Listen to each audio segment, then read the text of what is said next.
So far on Whispers of Time, the party has traced the steps of Leonora Gray's last days, ending up beneath the Basilica de Santa Cruz in search of a book called the Luminous Lexicon. After facing a band of Borgia and Vatican guards, led by a Templar knight, they discovered that the ancient book was missing, likely taken by the traitorous Jinoquio. After tracking down the thief at a local tavern known as the Shadow's Rest, our heroes undertook a daring chase across the rooftops of Florence as a group of assassins, strangely in league with another member of the Templar Order and using a unfamiliar dialect, were also in hot pursuit of Jinoquio as well. Of it. Eventually besting the assassins and the Templar, our band of heroes have returned to Madalena's palazzo, questioning Jinoquio on the whereabouts of the Luminous Lexicon. Jinoquio has revealed that he sold the information both to the Templars and a secretive sect of alchemists known as the Enclave. This secret society is known to haunt the grounds of the Gardens of Boboli in the dark of night. With this information in hand, Leonora exacts her revenge, slitting Jinoquio's throat and fulfilling another step on her path of retribution. It is at this moment, when Madalena screams her protest, that we rejoin the group. But there is a stranger in the wings. Allie, you have seen Leonora, and if you look at your at the sheet, the main board here, if you hover over Leonora's token, you'll see a full picture of her. So We'll see that way how you get a much I better view of each of the characters. He's Uh, hot.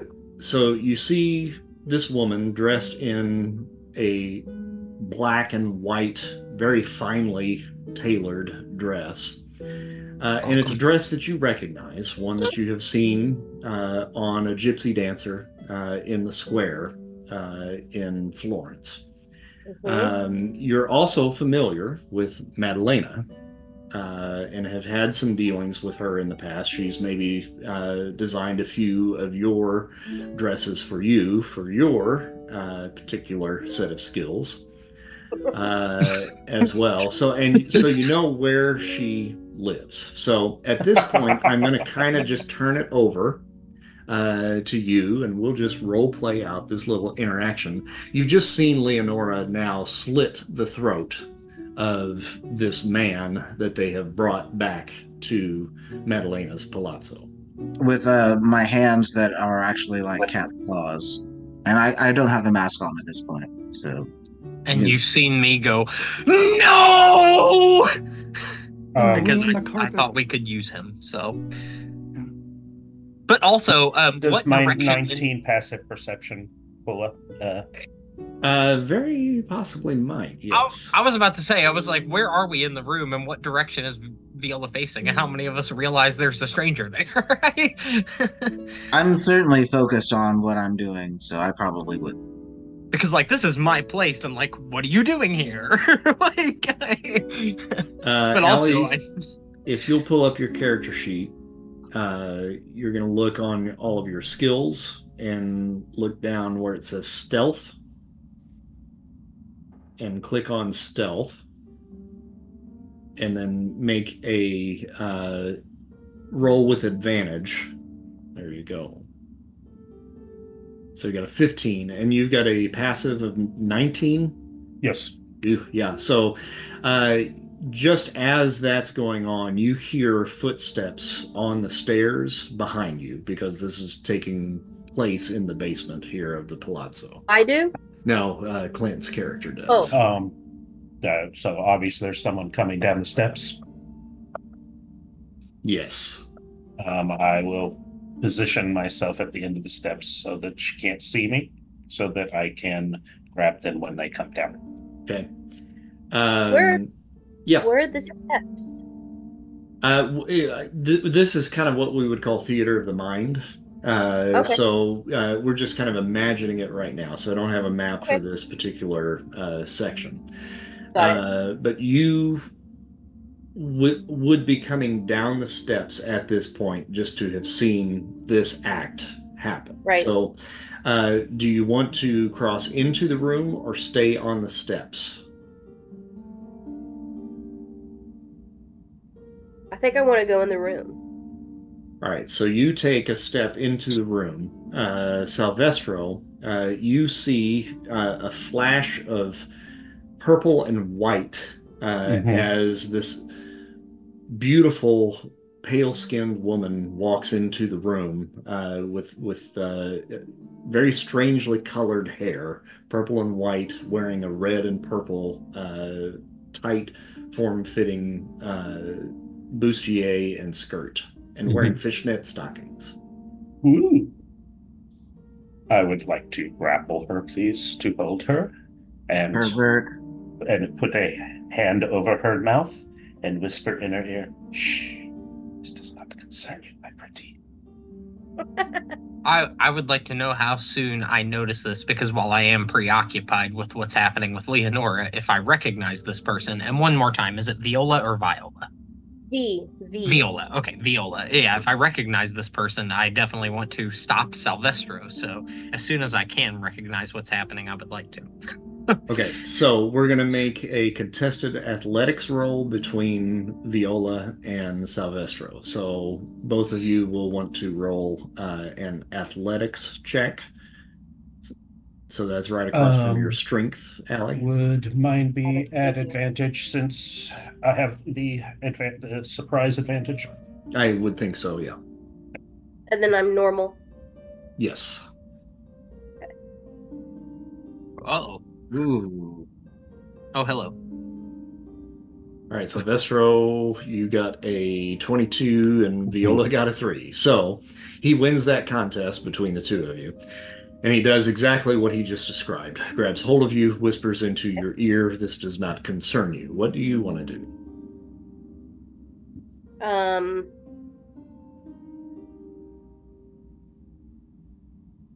I think I would step back against the wall, maybe, and just want to observe. All right, he has a hold of you, so you would have to try to. He would have to try to break out of his hold. And I'm not. I'm not trying to hurt her. I'm just holding her. You're just like, so you're like scared that there's a witness to this. Correct. Yes. I know that there are women that live in this house with Magdalena, but they shouldn't be down here. He'd be paranoid. Okay. So the rest of you make a quick perception check, please. Yes. Would very much like to. Perception.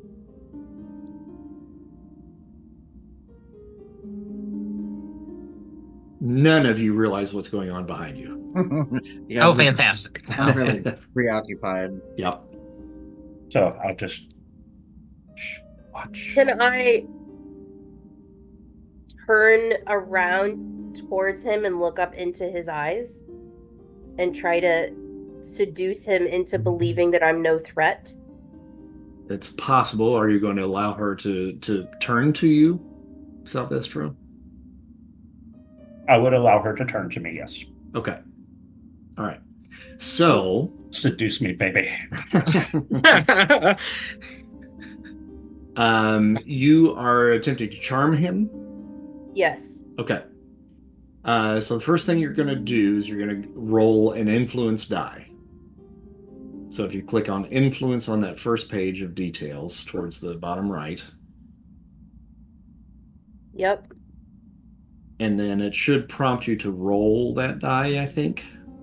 There you go.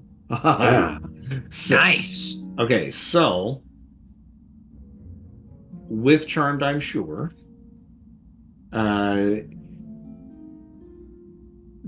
He has to make a wisdom saving throw against your trick DC. And that would be your charisma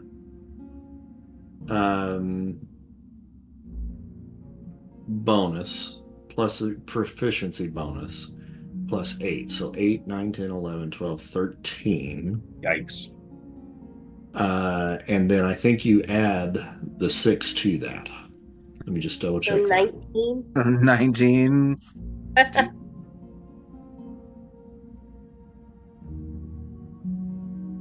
Yes. That's So it's a 19. Yes. Okay. And I need to do a wisdom saving throw against that? Yes. The That's brutal.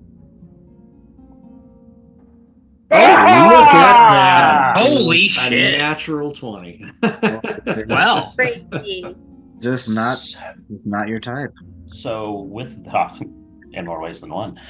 So with that, I probably realized she just tried to charm me. It was a very sexy, sultry voice that came out of her mouth. Yeah. And you kind of wanted to give in, but you don't. I'd pull you in a little tighter and put my fingers under your chin and go, "Oh, my pretty little one. That was such a good attempt. But shh, this does not concern you yet, even though I can tell we'll find you useful in the future." And I turn her back around. He's already got pimping plans. Damn. good So lord. I'm trying to befriend these people, though, right? I think more than anything, you're trying to figure out exactly what's going on after what you saw. Mm-hmm. And that would probably be your motivation, is to just try to get to the bottom of really what's going on here. So then, I think what I want to respond to him is tell him, "Dear sir, I completely understand. Tell me how I can be of assistance."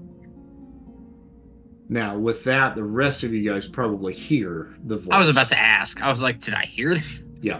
So that would certainly draw your attention back behind you. And you now see this beautiful woman clad in red and purple back behind you, being embraced from behind by Silvestro. And immediately, if I do recognize her, yes? You do, yeah. Viola! And I'm like, Silvestro, let her go this instant! Ah, you should tell me next time you have guests. I let you go. And then because I'm like, I hear what Silvestro's saying, and I'm like, I interpret that, and I'm like, I didn't know. And then I'm like, what are you doing here? And I'm looking back and forth between her and Jinoquio, like, Sorry, Frick, which character are you? Sorry. Madalena. I am Madalena. Madalena. Okay. Yes, yeah. Madalena! My friend! Amiga! And again, I'm like, why have you come here? While they're doing that, I'm going to search Jinoquio to see if he has anything of interest. Okay. And you should be able to find like his coin purse and so forth. He's got like a lot more jewelry on than what he normally would. So, I mean, he's probably got about 500 gold pieces. Good, because I'm broke as fuck. So. Right? I was about to say, thanks for asking about that, because damn. Yeah. Can we go back to the fence? And he's got a decent amount of jewelry on gold, and some of them actually have like some gemstones and so forth in there as well. Other than that, that's about all he's got. I basically take all of that to pawn because I did want to buy some poison. Okay. But you don't need it anymore. Oh, there's so many more people I need to kill. I'm going to go to the top of the stairs and lock the door. Okay. All right, so Viola, you now have kind of got the room at this point. So, Frick, I know you were wanting to know kind of why she's here. What the fuck?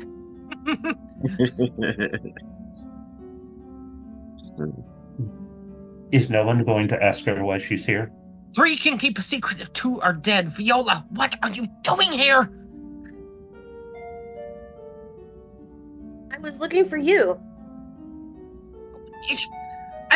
And looking back and forth between Jinoquio and her, I'm just like, clearly you have found me. What are you doing here? I have a rip in my dress, and I have a performance tonight. You down here? Huh? Did you just walk down here on your own? Yes. Looks Pretty like much. And immediately I'm just like, oh, who's upstairs? Like, I'm already thinking about who I'm gonna discipline for this later. Like, what the hell? But I'm just like, all right, come here. And I grab her wrist and I like take her over. I'm like trying to kind of shield her away a little bit from Jinoquio. But I'm like, listen, I would be more than happy to help you with your dress, but I am in the middle of something and you have stumbled into it. Silvestro is already suspicious. I must ask you to leave, and I must ask you to forget what you've seen here. Across the room, you hear Silvestro go, perhaps you could use a little diversion to refocus yourself, Magdalena. You seem to be quite temperamental at the moment. Why wouldn't I be? There's a body at my basement. Is it the first? It's just a body. Can easily be disposed of. Leonora says, I will dispose of the mess that I have made in your basement, Madalena. I am sorry to abuse your hospitality in such a way. You must forgive me. When the anger comes upon me, it is hard to hold on to. It should be no surprise. We all knew she wanted to kill him. Take a deep breath, and I'm like, I understand she wanted him dead, but he could have been useful to us. And once again, I would prefer not to have dead bodies in my place of business. I believe we can take care of that, Leonora and I. Please do, please, quickly. I will heft up the body kind of under my shoulder, and as I walk past Viola, I kind of look at her and I say, "You can keep a secret, can't you, girl?"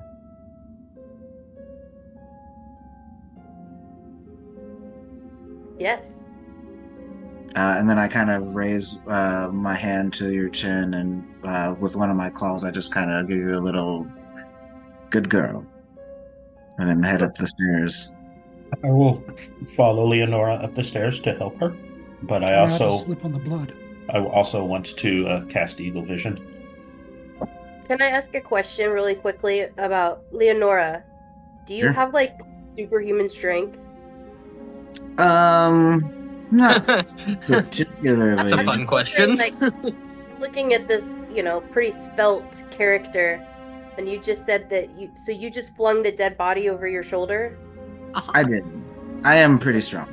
And I am like 6'5". Fireman carry. Okay. Okay. Just curious about, character. Yeah. All right, please. I'm like, I look like a Sofia Vergara, but a little more Amazon. Okay. That's hot. Yes. So I was going to say, so her and Griselda is what I'm hearing. Yeah. What color is she when I look at her with Eagle Vision? Oh, I was about to say, I was like, Clint, you can't ask that. She's a mix of blue and red. Oh. Wait, what does that mean? Nothing. You don't know. You don't know. No, yeah, we don't get to know that. They've Oh. told us before, and I can't remember, and now I'm sad. I just turn around and I look at Magdalena and go, a very interesting friend you have. And then I head up the steps. Usually the bad guys are in red. I'm gonna just spill the beans. Blue is good guy, red is bad guy. And did Chris say Madalena is blue and red, or I'm blue and red? You're blue and red. Okay. Mm-hmm. So I take what Clint said and I'm absorbing that, and at that point I just start trying to shuffle Viola out of the room, and I'm like, you must forget what you've seen here, please. I'll come back later and I will help you. Just go. Now, Viola, this, just to remind you, is not the first dead body you've seen today. Today? What the fuck? That sounds like a good backstory. And you know there may be some connection between this dead body and the other dead body that you saw. I mean, I would hope so. Otherwise, I'd have to kind of reevaluate my friend. I was gonna say, that's a statistical improbability. 2 unrelated dead bodies in one day. That's a lot. That's a bad day. Depends on your occupation. Yeah, I mean, totally, yeah. But... all right. So anything just out of character here, anything that you and I discussed in our little exchange that you want to share, you can, or if you don't want to share it and just play it coy right now, you can. Yep. So it's completely in your hands. I think I may want to tell Madalena, like, maybe not all the details, but just, okay, so earlier tonight, I was entertaining a client, and now he's dead. Okay, just clarifying, is this something you just whispered to me, or is this something you just said out loud and everybody heard it? Yeah, just you, Frick, yeah. Just me. Okay, all right.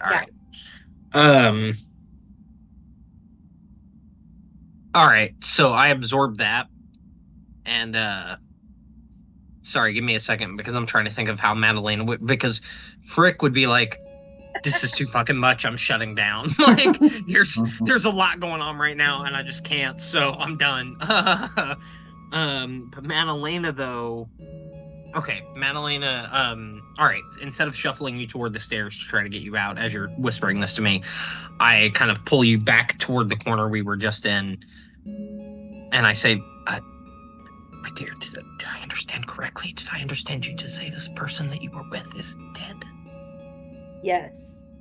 And then looking past her shoulder and seeing if anyone can hear me, I whisper very, very lowly to make sure no one else can hear. And I say, did you kill him?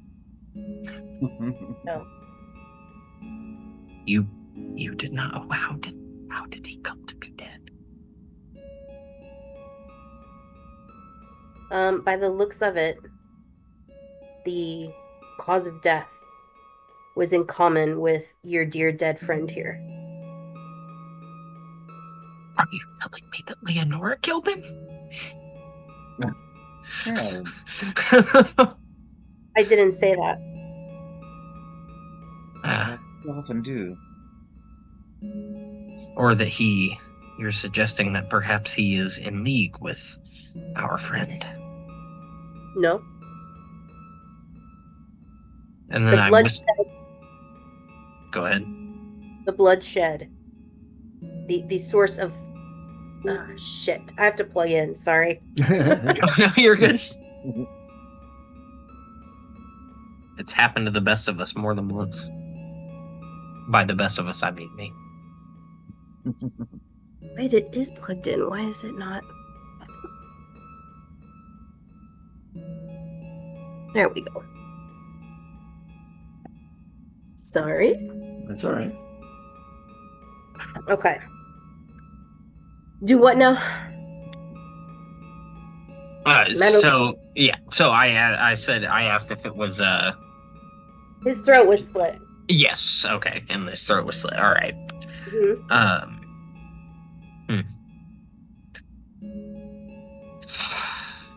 And I take a deep breath and I think, and I'm like, okay, all right. Sit down. You should take a beat. And I will talk to my friends. I will see if there's some way that we can help you. Don't worry about the dress for now. Just sit for a moment. And I kind of rush up the stairs at that point. I leave her alone, and I go find Silvestro, and I relay to him what she has relayed to me, so that we're, at least the two of us, are on the same page for now. Okay, so Leonora, where are you taking the body? Yes, Leonora, where are you taking the body? There's like there's like a back entrance, right, to the palazzo. Yeah. Yeah. It's not. Then the back side is not really public accessible. So, yeah, but there is a back entrance. Yes. And it is facing the river, correct? Correct. Yes, that was the other thing. Yeah. Yeah. All right. So I'm gonna do the whole what's it, the Billy Bass thing? Take me to the river, and then drop this corpse in the water. Oh my God. Okay. I'll just. Is this what you want? Is this how you want to dispose of him? I feel like it's the quickest, easiest way. I mean, what else do we do with trash? Throw it in the river. There are many things you can do with trash. I suppose we could burn it, but I mean, you can burn it. You can leave it somewhere quiet to rot. You can hand it over to other people. There are many things you can do with a dead body, Leonora, rather than just throw it in a river. well, And we're on a list now. she kind of does with the body to kind of re-sort it, and she's like, "Well, if you have an idea of what we can do with it in the next, I don't know, hour, other than chuck it into this conveniently placed river, I'm all ears." I'm just saying, if we chuck it into this river, it can be traced back to this point. So, if we are going to chuck it in a river, perhaps we should go somewhere else, or I have a place where we can take it and let it set while we think about it. You have a dead body storage?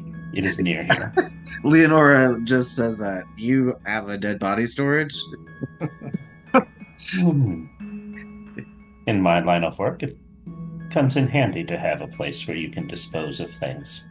To the extent that I am aware of this conversation, I am like, river or storage, just get it out of my basement! Leonora says, maybe you're not quite the angel I thought you were. Oh, I am an angel. But let us see your dead body storage. I fought really hard the urge to have the say dead N-word storage. Madalena, might I borrow a rug? She kind of like huffs and looks around and just finds the one she can see on the floor, the only one in the basement, and like immediately rolls it up and just kind of tosses it at him and is like, "Here." Oh, thank you. I'll unroll it, put it on the floor. Leonora, the body, please. But this rug really tied the room together. And then she chucks the body down onto the... And I'll roll him up. Madalena is literally just pacing and cursing in Italian at this point. Just all over the place. Vaffanapoli, yeah. Then I'll throw him over my shoulder and go, "Follow me, Leonora," and I'll take him to my hideout. Take him to my hideout, and we'll keep the body there till we decide what we're going to do with it. Okay. Yeah, I'll kind of redon the cat mask at this point. All right. So in the meantime, Oswin, what are you doing? Well, I was leaning against a post in the basement at first. And just watching everything go down. But as all this is happening, he just quietly follows people upstairs, waits, and he sees Leonora and Silvestro leave, and he'll follow a distance behind. Okay. All right. Meanwhile, I'll stay in the basement with Viola and kind of I want her, while this is going on, I want her to tell me everything that she can, and I express this to her as seriously as possible because I realize to what extent it may be related to what's going on in our situation. I tell her not to be coy, not to be sly. I want all the details, please. It is very important. Okay. First of all, I need to ask you, are these your friends? And so I kind of decide in a pretty quick second how much I want to tell her. And I kind of balance this line between the full truth and everything. And I say, I must say they have only recently become friends. I don't know how to explain it, and it's a long story, but suffice to say, they rescued me. They rescued you? Well... What kind of trouble could you have been in for this motley crew to have rescued you? And then at that point, I kind of explain the details of what happened to Leonora, and that I went to visit her gravesite. And I'm hoping at that point it kind of dawns on her that something is fucked up here. You know what I mean? But I'm like, but at that point, I explained that I was attacked and that all these people, Oswin and Silvestro, and then... Wait. You went to Leonora's gravesite? Yes. And at that point, I kind of explain what happened with Leonora, is that, that she was betrayed and then killed, and then that we don't fully understand how or why, but she has now been brought back to life and is seeking revenge from the people that did her wrong, hence Jinoquio, who is the person they just took out. And I very delicately explain all of this, and as I'm doing so, my voice is shaking, and I keep looking up the stairs. I'm waiting for someone to come down. I'm hoping that this conveys that I'm very nervous about this whole situation, and that the only reason that I'm sharing any of this with you is because you walked down here unexpectedly, and that I would not tell you any of this or bring you into any of this except for the fact that the truth is better than whatever you would have come up with on your own. And now you know what's going on. Might I suggest, for future predicaments, an investment in a locked door? That's all I'm saying. You can't blame me for walking into your mess. I'm not blaming you, but Viola, you know that someone will help you upstairs if you just wait. Why would you just wander? You know what? It's irrelevant. It doesn't matter now. It doesn't matter now. You've seen what you've seen. And you know me, Madalena. You know that I am very discreet. You know my clientele. Though I pretend not to, and I suppose this is true. Your secret's safe with me. It's not about that. It's about putting more people in danger. Too many people are involved in this as it is. You should forget what you've seen here and go. You can't forget. How do you expect someone to forget? Could you forget? Could you forget what you saw happen to Leonora? How do you forget something like that? You can't forget, Madalena. I'm not going to forget. Tell me how I can help. Well,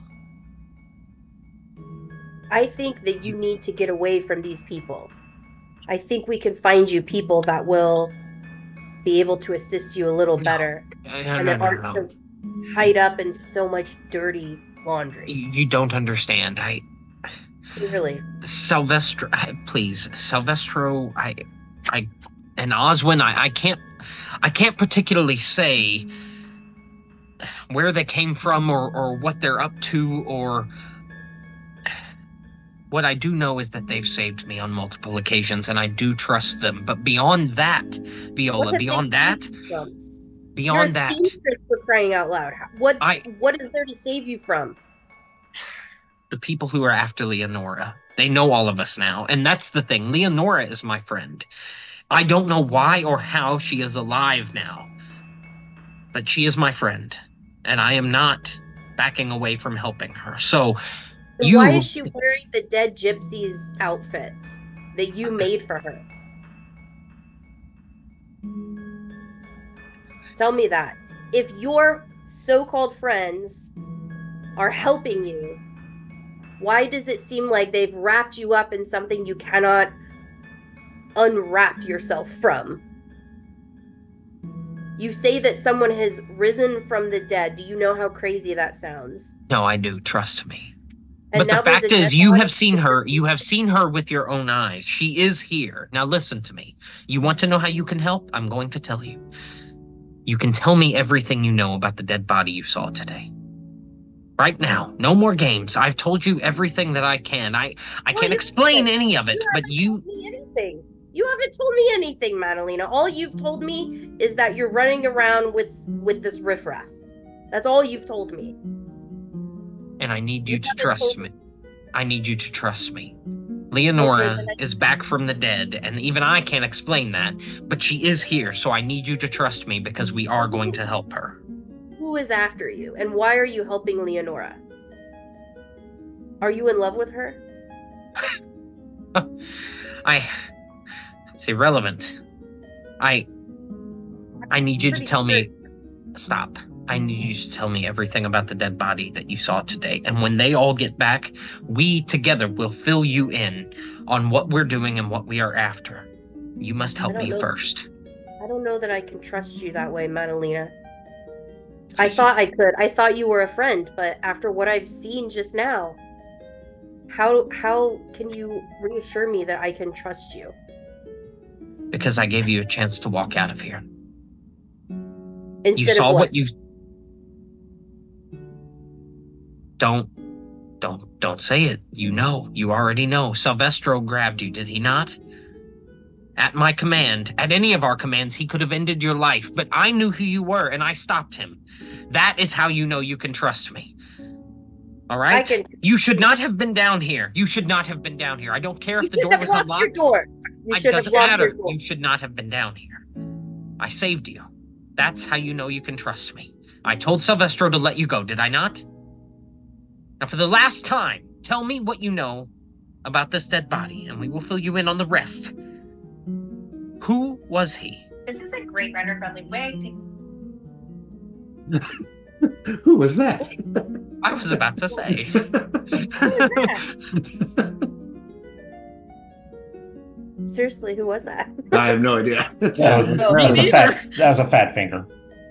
It was a fat finger. Yep. Okay. Clint just clicked on something he shouldn't have. Oh. There it is. Right. Well, see, I was entertaining one of my clients earlier this evening, and I stepped away for a moment to change outfits, as he likes me to do. When I came back, he was lying dead with his throat cut. And who do I see when I run to the window and look out at the commotion in the breezeway, but you and your little posse running from the scene? So I need you to tell me right now, Madalena, is this the only body that you're aware of that you have seen with your eyes today?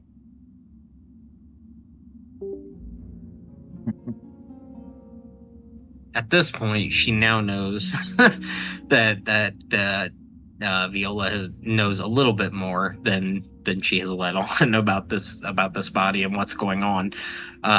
So she begins to reveal the rest, saying that again, reminding her yet again to trust me because I told Silvestro to let her go.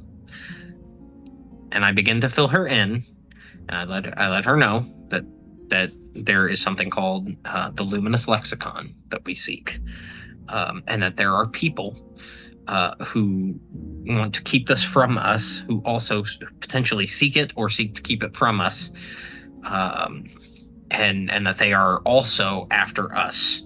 I let her know that there are people that we do not recognize who may be after us, or people that we know, depending on who she was with. I mean, hell, for all I know, it could have been someone from the 1500s, or it could have been one of those assassins who spoke weird.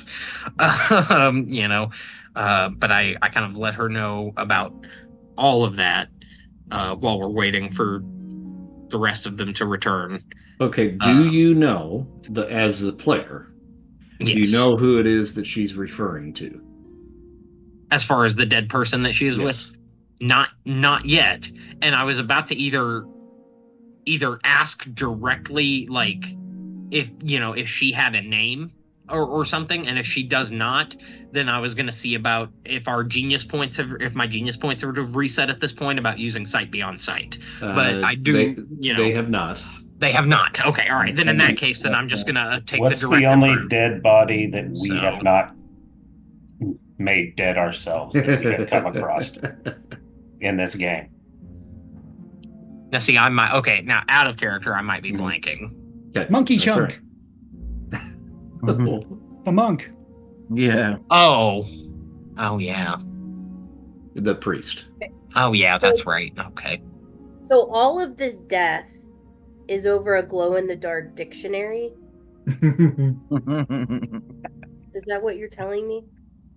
A fun way to put it. What is so great about this lexicon? It's luminous. The glow-in-the-dark part is awesome. No, I explained to her that this is probably best explained by Leonora herself, but that what I do know is that this can help Leonora find the vengeance and the peace ultimately that she seeks, and that we and the rest of the group have vowed to help her, and so that we will do, regardless of how fantastical or ridiculous it all may sound. And I give you two choices. Is she paying you? What? Leonora, is she paying you to help her? I wish. No. I give you two choices at this moment. You can stick around and help us, or you may, as I have offered many times, and I suggest you do, forget what you have seen and leave.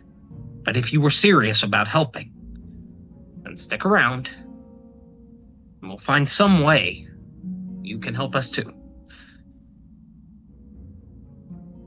I'll stay. Good. And then at that point, we'll wait for the rest of the group to return, and then let you fill them in also on what all you've shared with me. Okay, so Silvestro, you're taking them back to, or taking Leonora back to the hideout. Oswin, how stealthily are you following them? Stealthy. Okay, all right. You So should go ahead. You should probably roll for that. Make your roll. Wait, Yeah. so Oswin's not part of our posse? He is. Yeah, he's following Silvestro and Leonora right now. But do they know that he's following them? That's what we're rolling for right now. I was about to say, I think yes, they might. would be. Yeah, I think so. Yeah, at least Silvestro certainly does. Yeah. I mean, my passive perception is 10, so. Or I can roll it if you want. No, you don't have to. Your passive will do it. I'll assume Oswin is hanging back just to, like, in case somebody spots us, like, he's being the last man. I'll just as we're walking, I won't turn around or anything, and I'll just go, Leonora, Will you go back and get Osmond, please? And I'll say, I think he's just trying to, be back there in case someone's following us to catch him by surprise. No one's following us because he's following us and being rather obvious about it.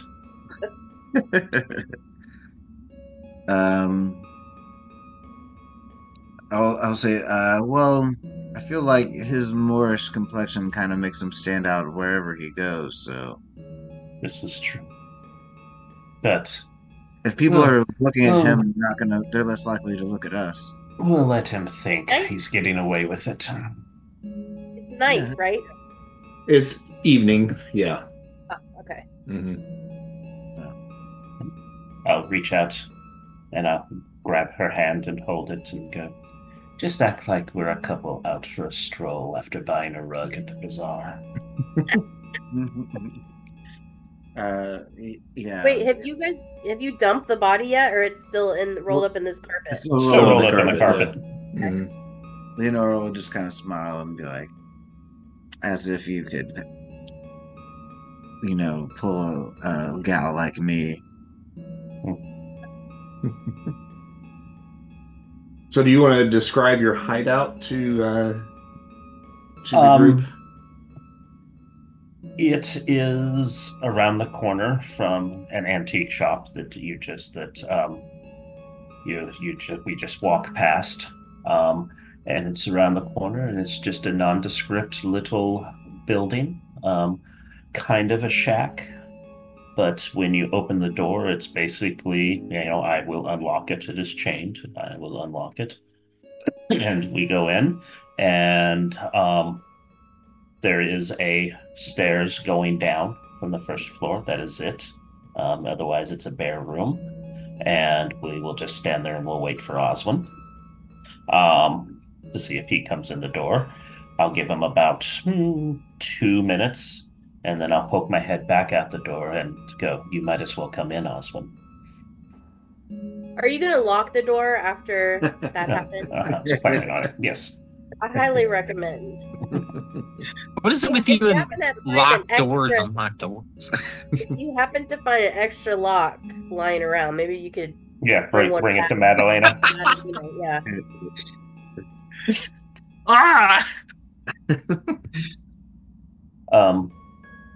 Is Oswald standing outside the door? No, he was across the street, but yeah, he'll coming down.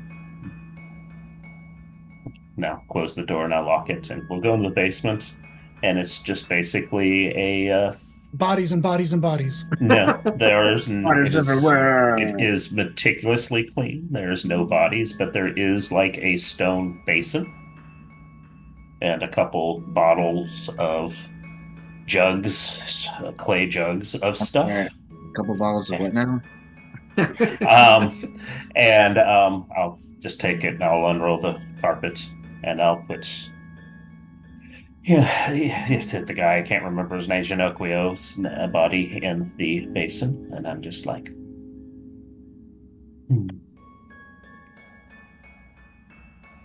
Leonora's like, okay, so this is interesting.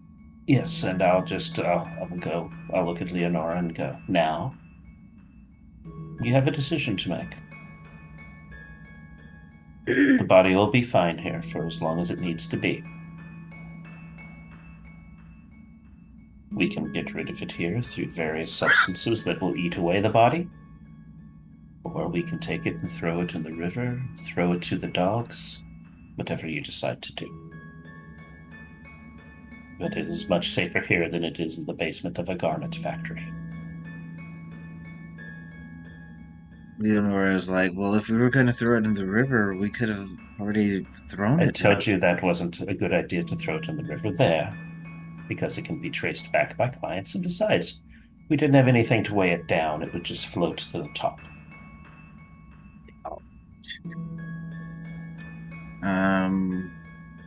Well, since we're here, I'm curious to see what kind of magical, alchemical chemicals you've got going on. Once I put him in the chemicals, there's no turning back. It will take possibly about a week before the body to be completely gone. A week? Let's throw him in the damn God's forsaken river, and let's be done with it. All right. We shall come back tonight and do it. It's best not to do it during the evening when there are a lot of people about. I start cursing under my breath in Italian. There's a lot of that going around. Yeah. A little bit. She's just like, men take a week to throw out the goddamn garbage. It's ridiculous. There's two ways of doing it recklessly or doing it right. We could have just walked. Even if we walked a day down the river, it would still be quicker than your method.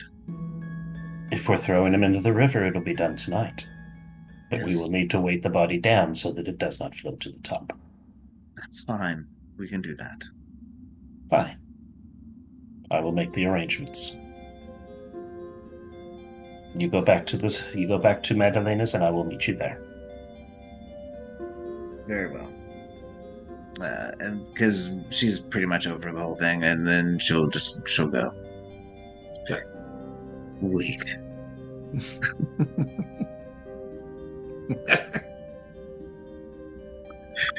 Where's Bathsheba? Is Bathsheba around? Oh yeah, she's hanging around you, sure. She'll kind of pick up Bathsheba, and she'll start just kind of muttering to Bathsheba about like men and how ridiculous they are as she walks back. You must always clean up your messes. I was trying to, and then this fucker, he wants to take a week to dispose of a body. Have you ever heard of such? You know how long it takes for me to take a bath? Yes, I am. You take it a while, yes, for sure. I'm sorry, does this fucking cat talk? I didn't know that. Only to her. Oh, Okay, yeah. okay. I was like, what the fuck? Yeah. Whether it really talks or not is the question, but I definitely hear it talk. Like 5 episodes in, I was like, that's fucking with me. What?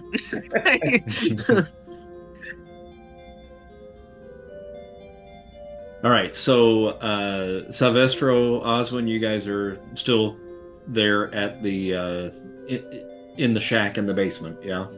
Mm-hmm. All right, what do you guys want to do?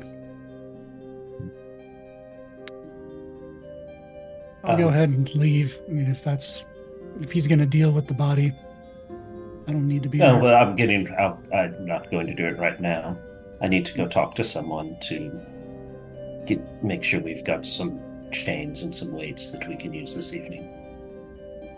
Gotta find a fixer. I get it. If you'll excuse me. You can follow if you like. No. Guess I'll just I'll head back to the palazzo. Okay. Mm-hmm. So whenever you guys are done with your whatever it is you're gonna do. Yeah, it's on him. I'm heading back as well. All right, so we'll meet back up at the palazzo so that we can kind of have a little bit more of the conversation with Viola and figure out what we're going to do. So when they arrive back, Madalena, what are you doing when they get back? At this point, mostly pacing, but also, I've gone upstairs a couple times to make sure everything's okay up there and no one else is coming down or anything. I've gone back and forth with Viola to make sure, hey, do you need anything? Do you need a drink? Do you need this? Do you need that? Just making sure she's okay. But for the most part, just waiting for them to return and kind of pacing about. Okay. All right. So, Leonora and Oswin, you guys end up coming back, and I assume come in the open door up front that doesn't have a lock on. That'd be the one. No, at this point, when I say checking upstairs, that's what I mean. Just making sure nobody else has noticed anything super weird going on around here today. Oswin will knock and call out Madalena. Oh, I walk in like I live there. Perfect. Yeah, no, I'll definitely go get Oswin and realize that Leonora's in there. And she'll find her way downstairs without anyone noticing her, I'm sure. But I'll go get Oswin and lead him back down. So, question. Leonora, if Leonora has a gravesite, that means that like she had a funeral, like she's been pronounced dead, right? Like, Yep. all intents and purposes, out in the community, she is deceased. Correct. That's why I have the mask that I wear. Mm-hmm. Ah, okay. Yeah. That makes sense. After about a half an hour, Vestra will amble in. Okay. Yeah, another one who definitely doesn't need to knock and can probably just sneak past everyone who lives there. Yeah, that's fine. Just come on down. The more the merrier. So it's about what, evening at this point? Yeah, it's night has fallen at this point, so it's probably about 8:30 or so in the evening. I look at Leonora. Okay.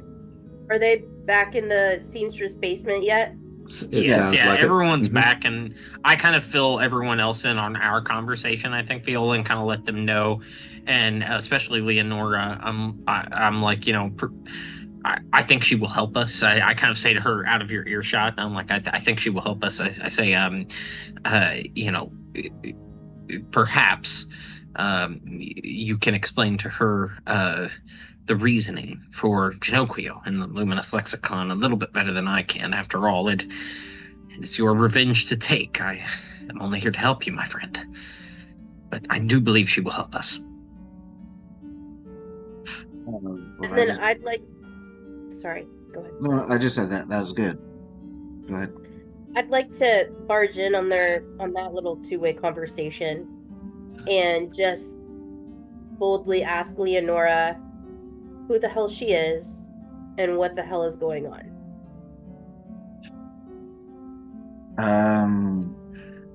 I was just a simple gypsy woman whose clan discovered a book apparently of some power that belonged to the Borgia clan.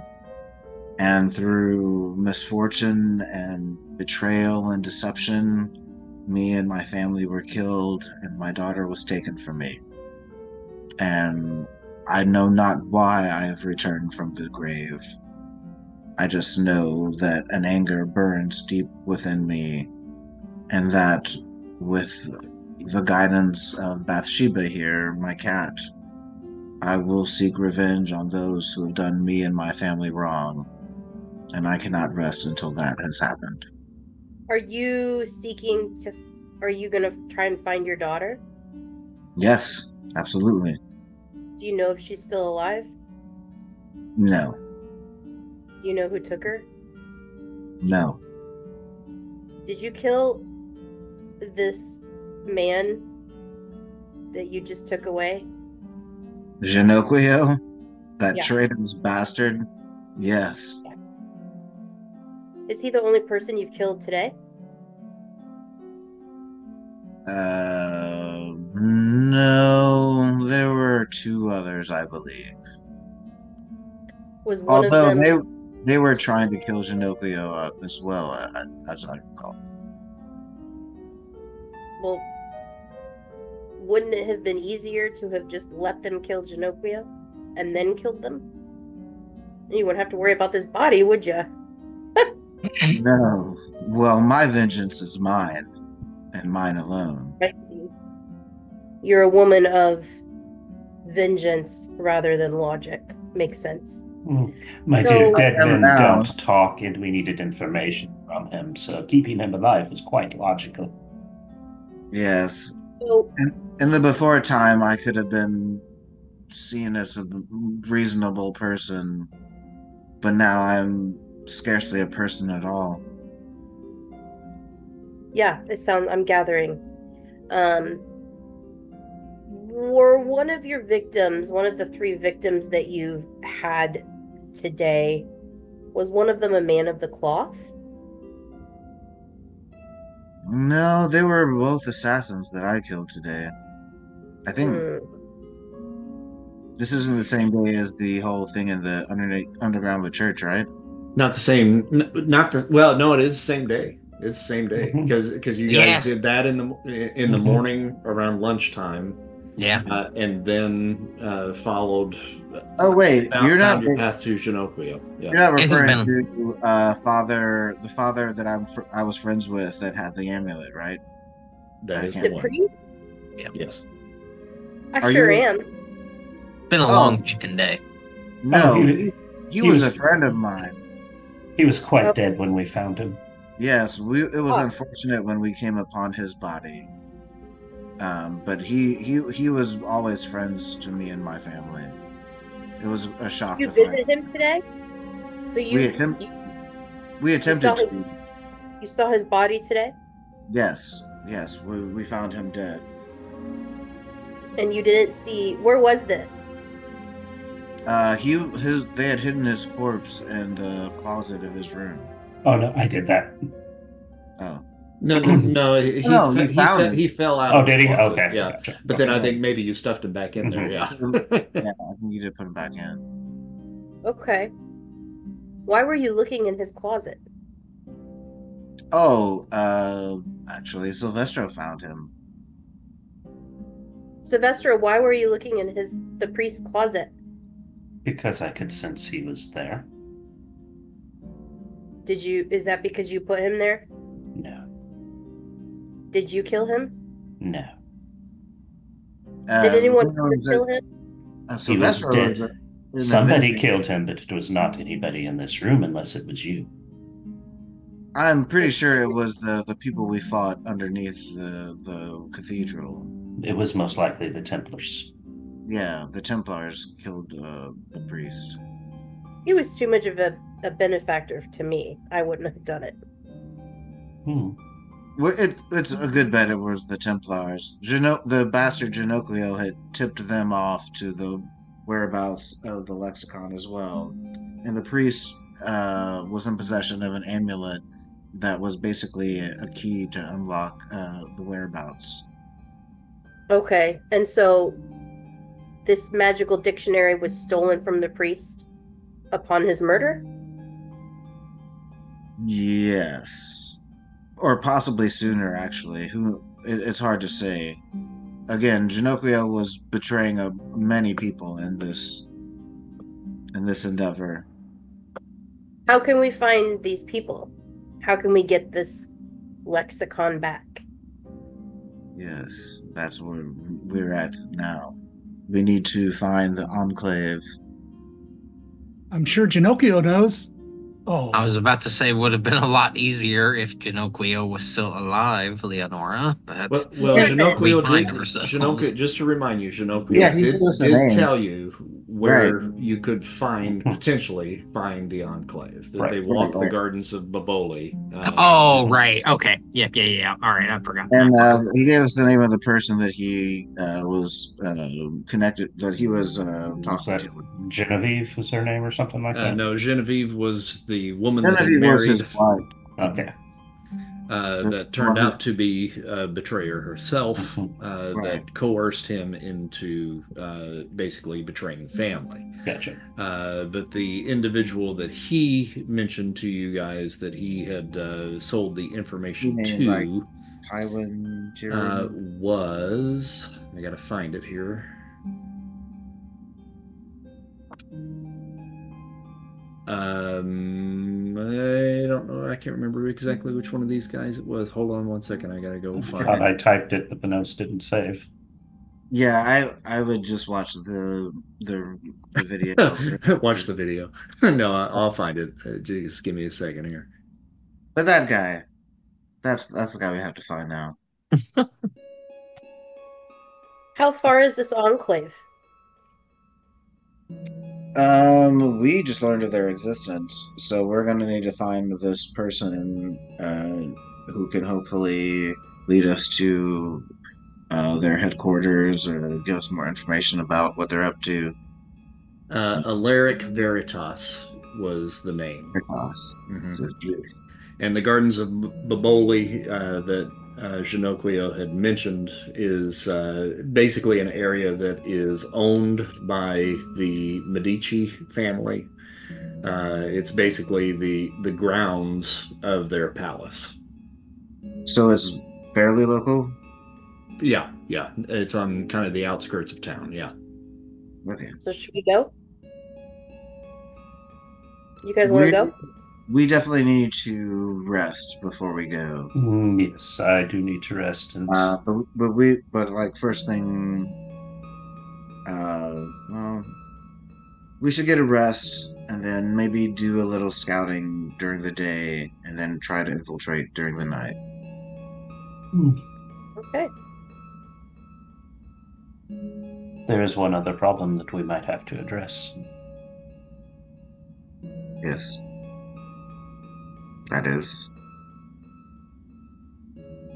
The people that attacked us on the rooftops. You said they were your brother. They're your brethren. I knew most of them, yes. What would assassins be looking for Jinoquio for? They weren't them, though.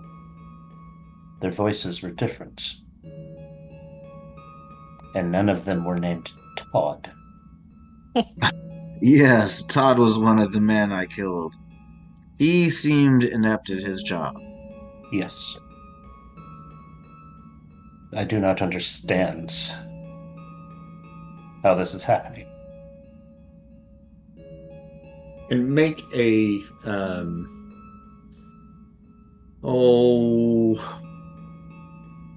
let's see, wisdom.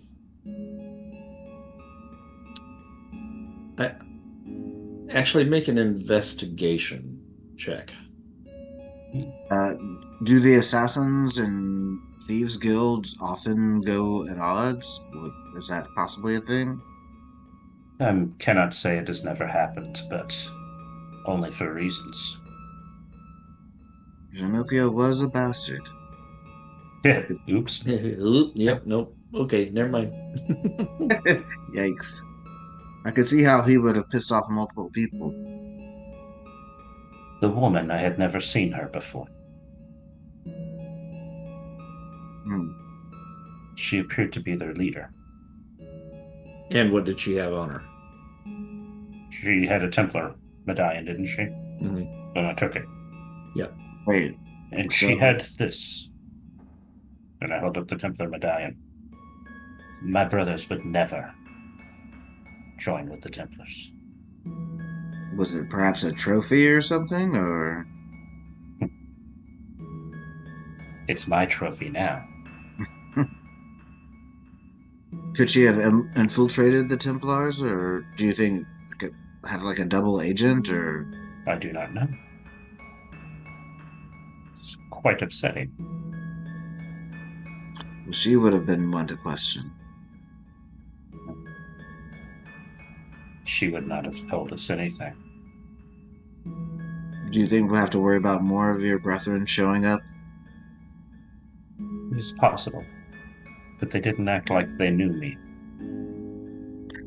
Madalena's a little bit wondering here that did you just recognize these men as fellow assassins, or are they part of some sort of guild that you were also a part of? Both. A little bit of both. Okay. But they did not seem to recognize you? I am part of a guild. But they did not recognize you. They did not recognize me, and they should have. We do know who each other are, for the most part. I don't understand. Why would this be? Maybe they were under some sort of enchantment. Todd the Enchanter. Perhaps that woman that you didn't recognize. Correct. It is a thought, something we need to keep track of. Or it may happen again. Well, I can't say they were very challenging, so If anything, they would be just an annoyance. Manalena kind of speaks up and suggests perhaps the best course of action then is to, as we discussed, to monitor and then infiltrate. With some rest, I should be able to. And then she starts kind of picking at her pocket where she keeps her cards and kind of thumbing through them, and kind of trails off, doesn't really finish that thought. Yes, we should rest. Those who need to sleep should sleep. Yes, we will, but we have something to do first, Leonora. A body to dispose of. Well, let us do it then. Unless you want to wait longer. That is up to you. No. Okay. I'm going to bed. Is Pardo in the room at all? Has he been here at all? Does he no longer exist? No, he exists, but at this point, we're going to say that he has not been a part of all of this, just for simplicity's sake, I think. Yeah. Okay. Would you like to walk with me, or should I pick you up with the cart? I'll walk with you. Yeah, that's fine. Okay. We could walk back to the general area where we were, but in front of the antique shop that we passed, there's a horse-drawn cart sitting there. Cart covered in back. If there is an empty room or extra space in my room, I'll offer that to Viola so she doesn't have to go back to wherever it is she spends her nights. Thank you, dear friend. Oswin, what is the layout on this first floor? Is there traffic a lot, Madalena? Of the palazzo? Yeah. In the evening times, not so much. I mean, the occasional person passing through, toward like the kitchen, the kitchen area, since a few of them live there. But there's not like community or outside traffic or anything, just the girls that live there after evening. All right, so he'll just take up a spot in the corner and just kind of relax there. Yeah, at this point, I would have let people know that at a minimum we're going to have guests. And I would have given them the look that says, don't question me on that. So. Okay. Viola's going to go work. So. Okay. Are you going to leave the door open? Unlocked? Unlocked? Unlocked. I remind you that there is hot food here and warm beds, and there's no need to do so tonight. But yes, if you intend on doing so, that I will leave the door unlocked both to the palazzo and to my room, as that is not unusual. I mean, plenty of the girls go out drinking or whatever. And everybody it's not a cloister or anything. So people come and go kind of freely there, and someone is usually always up and aware of who's around and what's going on. Great. So feel free to come and go as you please, but please don't feel like you have to go out tonight. You don't have to put on that red dress. With the tear in it. Oh, no. You don't have to put on my dress tonight. Viola. So my basic thoughts were, get Leonora on the cart, find a bridge that's on the outskirts of the city where there's very little traffic. And as we're crossing the bridge, I pull a lever on the... I look at her and go, "Are you ready?" Yes. Do you want to do it yourself? I mean, I thought you were being a gentleman. There's a lever between us. I pull the lever, and the wagon bed flips up and throws the body off the bridge into the river with the chain and the weight. And you hear a splash, and I pull the lever back, and the bed goes back down. I kind of chuckle. And your gadgets. You love your gadgets. Let's say, okay, Breaking Bad. Yes. Leonora, while we are alone, what do you think of our new friend, Viola?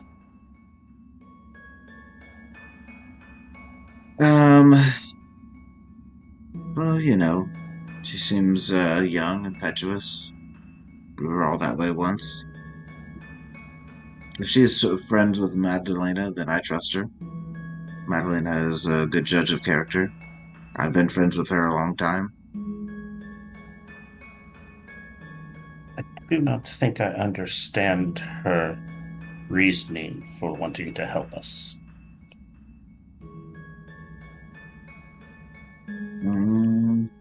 I mean,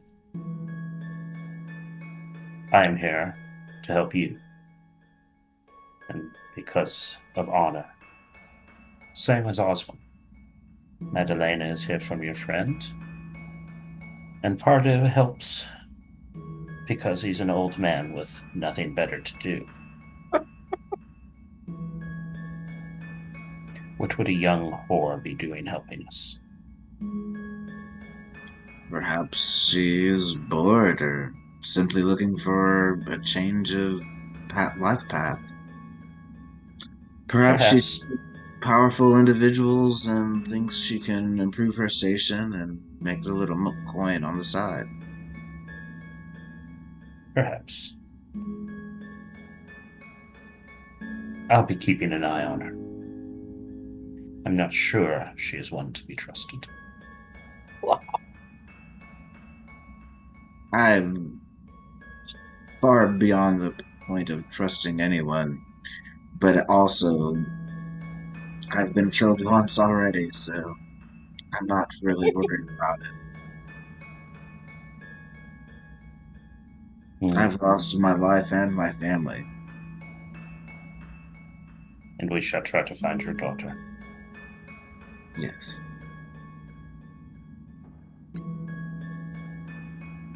She saw what I did to Jinoquio in the basement. Any thoughts of betraying me should long since have left her mind. She has powers that I don't think you understand. I barely understand my own.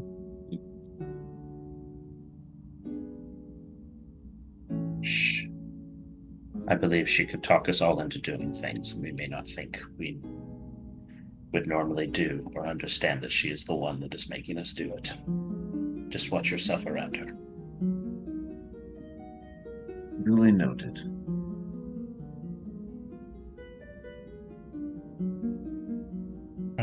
I'll drop her back off at the palazzo, and then I'll go back to my shop to sleep. Okay.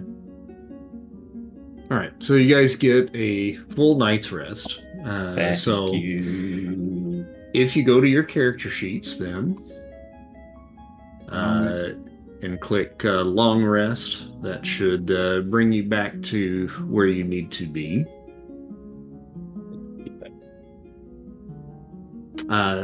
Nope. Allie, you'll want to do that as well. Since you did spend one of your influence die, that should give you your influence die back. Okay. Where do I find it? So if you go on to your character sheet under details. Yep. I'm doing it though. Yeah, it's not doing it. Not doing it? Nope. Do we have to unlock it first and do it? Enable editing? Mine went fine, just for the record. Shouldn't have to. Yeah, you just click on Yes, the if you long unlock rest. it works. Weird. Mine didn't work when I unlocked it. It didn't work when you unlocked it? Yeah. All right, let me go in there and see if I can do it for you. It's coming up for me. There you go.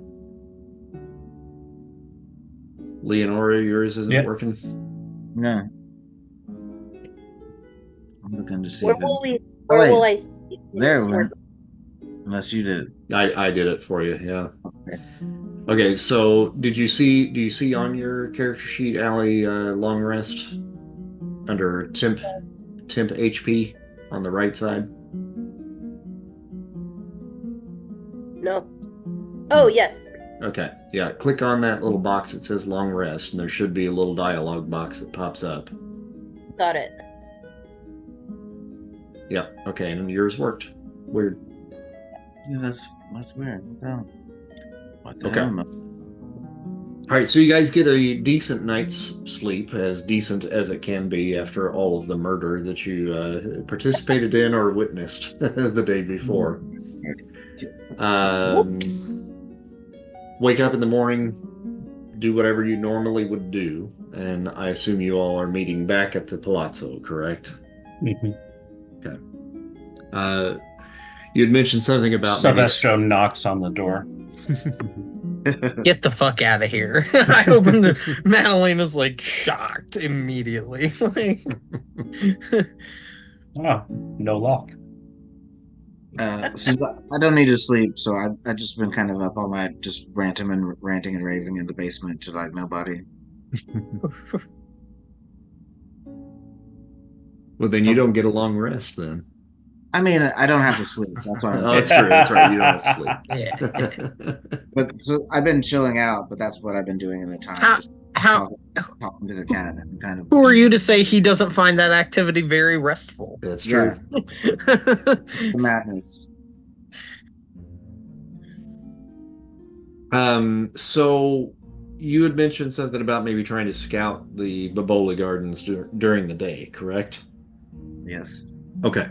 Yes, but before we do that, I do want to ask: is this a place I would have seen or anything before? Because I can spend a genius point to kind of visit there ahead of us actually physically going there. I would say that for sure, Madalena and Viola probably have visited there on many occasions. Fantastic. This area is owned by the Medici family, the ruling family of Florence at this time. The other folks here, I would say probably Oswin would maybe be familiar with it. You haven't really been in Florence all that long, and I don't know if you've maybe been invited to anything that would have been taking place at the palace itself. But you certainly would be aware of it and probably passed by it. The grounds are open, to the public, so it's possible, yeah, that you might have wandered through there from time to time. I would say that Leonora, more than likely, probably has not been there, simply because of her background. She probably would not have been allowed on the premises. Seems fair. In that case, I just have to be within a mile of it, but it gives me about 10 minutes of switching between seeing and hearing if we want to do that to scout it, as opposed to putting ourselves in a position to be spotted or anything of that nature.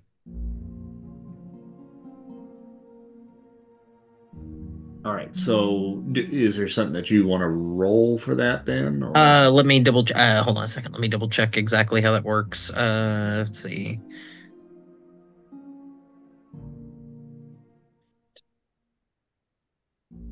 No, that's the one. This is the one I can just do. That just costs a genius point, and I can just concentrate and be able to do it once we're, close. I think within a mile of it. So, as the group, like if we're approaching it as we get closer, I would just kind of hold the group up and begin to either. I think. Okay, now hold on. You've got the crystal ball. Oh shit! I do have the crystal ball. Which I need to make a note and actually drop that onto your character sheet because it doesn't look like I did that. I forgot about that myself. Remind me exactly what it does again, because God, that was so much fun getting that. Now I want to use it. I believe, like, you normally have on your clairvoyance, because you're level 3. Level 3. Oh, it might just be 120 feet then. It's 120 feet. My bad, not with mile. with the crystal ball, you do have a range of 1 mile, and you don't have to spend a genius point for that. Awesome. And that one, does it work the same way between seeing and hearing, or is it just both because it's a crystal ball? Same. Okay. All right. So yeah, if you want to scout the area first, you certainly can do so. Okay, then yes, we will definitely use that crystal ball to do that. Once we're within a mile of it, I'll dip into an alley and let Silvestro know to keep an eye out while I act weird. I would probably have some sort of general knowledge of the area. Yeah. Oh, yeah. I'm sorry I didn't mention that, but yeah, you probably have been through there, for sure. Day and nighttime. Yeah. And this is daytime that we're in right now. Correct. Right now. Okay, so doing that now, then starting out with seeing, what am I seeing when I look in this crystal ball? Well, just to give you all a little bit of background, those of you that have lived in the area would certainly know enough about the gardens to at least have some knowledge of its history. Mm-hmm. So the gardens are nestled behind the imposing Pitti Palace in Florence, and they are a real testament to the grandeur and opulence of Renaissance Italy. They serve as a lavish retreat for the Medici family, the current rulers there in Florence. It was originally envisioned as a private garden for the Medici dynasty, and they quickly have become kind of a symbol of power and wealth. They've got ornate fountains, sculpted hedges, lush greenery, and the gardens serve as a canvas for some of the finest artists of the area, with various masterpieces adorning its pathways and alcoves. The gardens have played host to lavish parties, political gatherings, and clandestine meetings. Their towering trees and secluded pathways offering a respite from the hustle and bustle of city life. And as I mentioned before, portions of the gardens are open to the general public. When you get close to the palace, often there would be guards that would be present at all hours of the day, just to kind of protect the palace itself. But that's a fairly closed off area anyway. That's closed off from the public. It's got gates around it and so forth. So the gardens in general are fairly open. And there's lots of little nooks and crannies and hills and valleys and little pools and ponds and streams that kind of cut through. There's dense foliage in some areas, but in some of the areas where these little masterpieces and like ancient relics that have been brought into the area, most notably something that's known as an obelisk from Egypt, is kind of the center point to the gardens. These areas are really pretty accessible at any time during the day, for sure.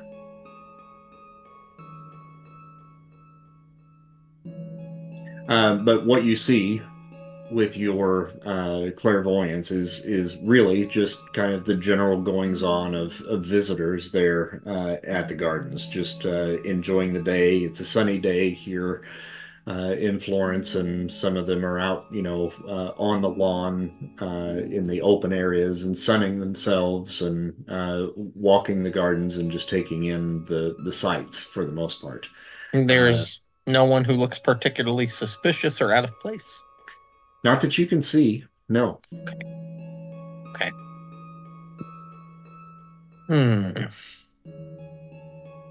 Okay. I will switch to hearing on the crystal ball, and just anyone who had been visible previously.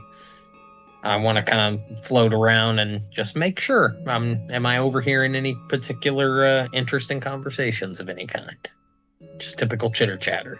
Typical chitter chatter, a lot about politics, a lot about the Medici family, and mostly just general talk about individuals' lives and general conversation. There's really nothing that you're picking up.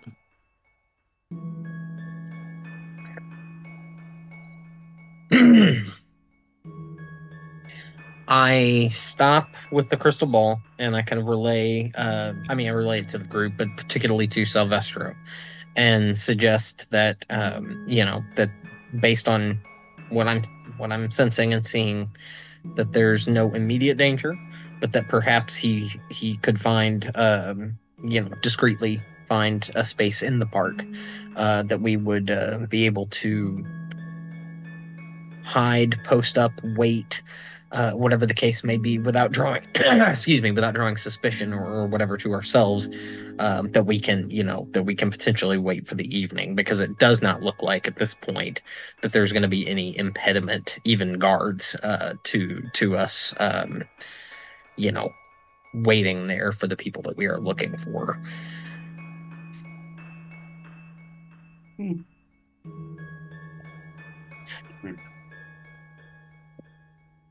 Yes. Well, I all would right. have no suspicion watching us walk around these gardens together.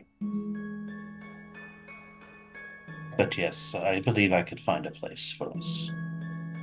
Chris, at a game, I've probably had operations in the park before.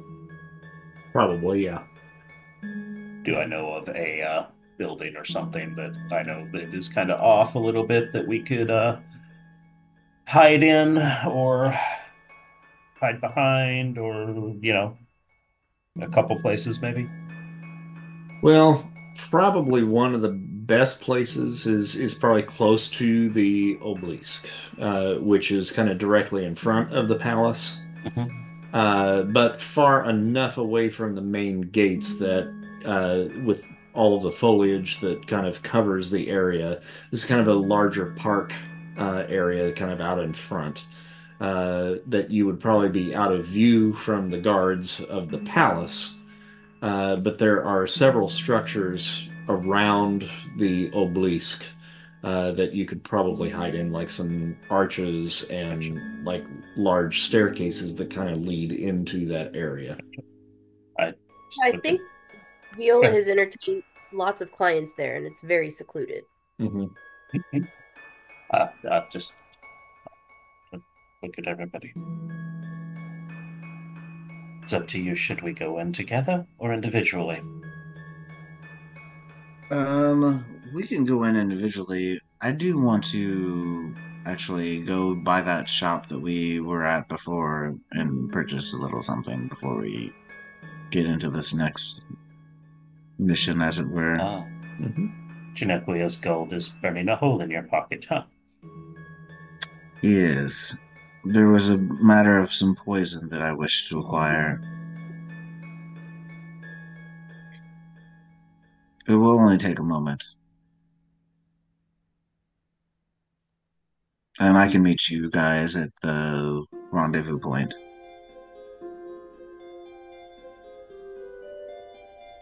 That's fine. Meet us at the obelisk. I will see you there. And at that, Silvestro just turns around and starts strolling into the park. Okay. Decided we're all going in together. Is that right? Or separately? Separately. Okay.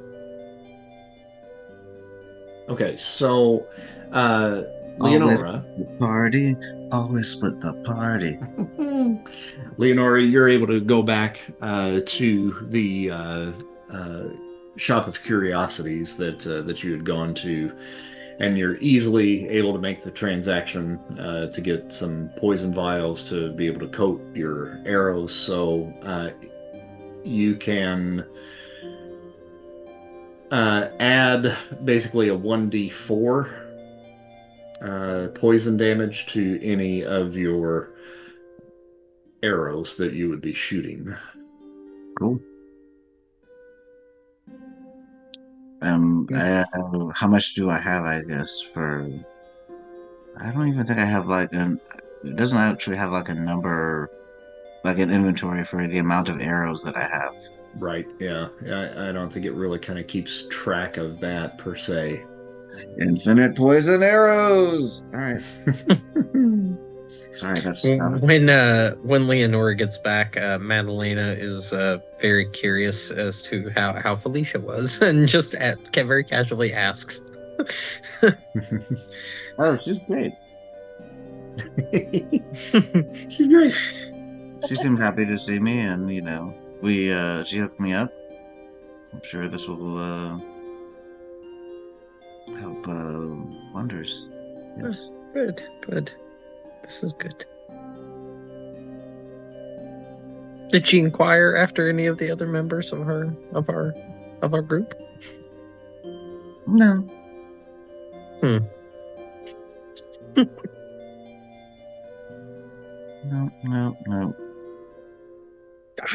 I liked Felicia. I don't know what I told her when we came into some more money, we would probably see her again. This is true. Oh, and I told her, I'd gotten a little bit more of my revenge, so. All right. I was gonna say, at this point, are we just posted up and waiting? Yeah, I'm gonna show a picture to you here. So there should be a little picture that popped up on your screen. Oh, that's cool. So this is kind of the view of the obelisk. I do like obelisks. Obelisk. So as you guys are kind of stepping into the Gardens of Boboli and nightfall is kind of beginning to arrive, you can all kind of feel the sense of mystery and intrigue that kind of comes with the arrival of night. Wait, the moon. Yeah. Are you saying we can feel it coming in the air tonight? You can feel it coming in the air tonight. I can feel it coming in the air tonight. Now I'm gonna have to do a copyright on this thing. I was gonna say that's two references tonight. So the moon is now visible in the sky as you guys are all kind of gathering here around the obelisk. And it's casting a bit of an ethereal glow over the landscape, illuminating the statues and the winding pathways with a silvery light, and shadows dance across the meticulously trimmed hedges, and the whispering of the wind through the trees adds to the eerie atmosphere. The scent of night-blooming flowers fills the air, mingling with the faint aroma of damp earth and moss-covered stone. The sound of water trickling from ornate fountains echoes softly in darkness, creating a soothing backdrop to the nocturnal symphony. And above you as the stars twinkle in the sky, their distant light casting a glow over the tranquil scene below. The ancient obelisk, towering tall and imposing, stands as a silent sentinel in the center of the garden, its weathered surface bearing witness to centuries of history and intrigue. And as you're taking the scene in, you're kind of drawn to a little bit of movement towards the front of the fountain that kind of surrounds the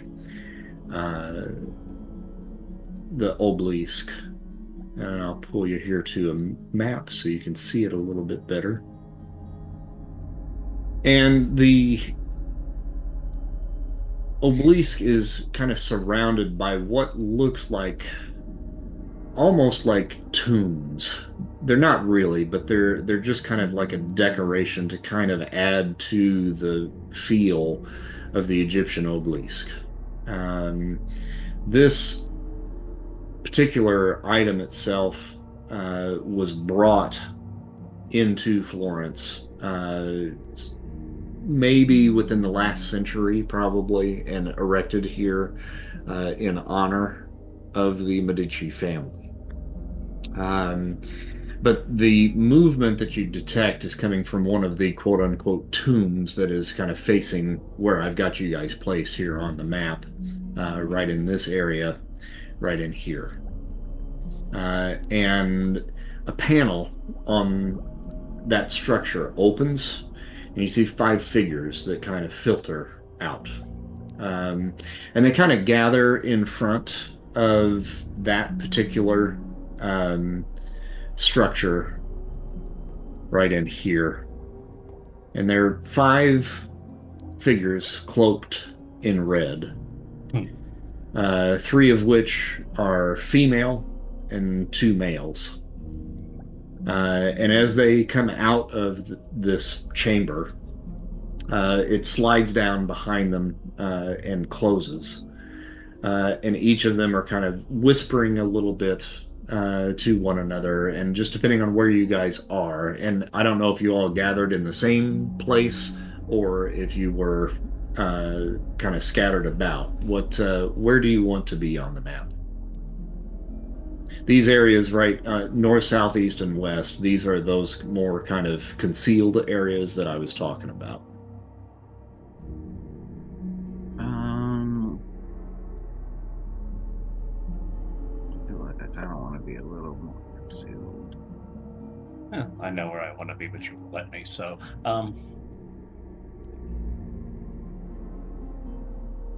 Just to get it out of the way, Eagle Vision, they all blow red. Oh, yeah. Okay. Oh, Frick, did you make your dice rolls? Yes. Yeah, I did that. Yes. I did that very, very early today. Okay. They will not be used to help any of us, but it's okay. Yeah. Can I be there, Chris? Can I be there? Yes. And I just moved myself over behind a tree as well, a flanking tree. Okay. I think Madalena is actually going to be the one to kind of stay out in the open and keep an eye on things as opposed to hiding. And is going to kind of just stay where, I mean, for now, like where I am on the map, it's fine where she is. Just kind of, if anything, you know, a step or two further back is, you know, depending on what exactly is behind her there. I don't know if that's traversable or if that is a that would be concealed. It's kind of like a little building there. Okay. You can certainly be hiding kind of in the cubby holes of hiding would be what I want to do, but yes, to kind of have a view of out in the open as opposed to off to the left or right. Okay. And those of you that are close, you can make a perception check. So that would really be probably Viola and Leonora would be the closest ones. Perception, you say? Mm-hmm. Okay.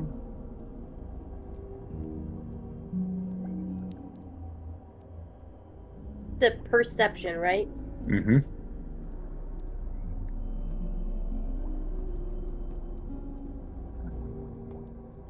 All right, so a 4 and an 18. So Viola, you kind of hear these hushed tones that are kind of coming from the group that has kind of gathered out in front of the fountain.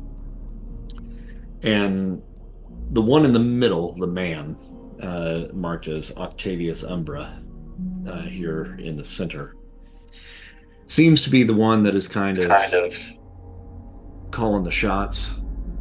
And you overhear him say, "Now, be on your guard. They could be anywhere."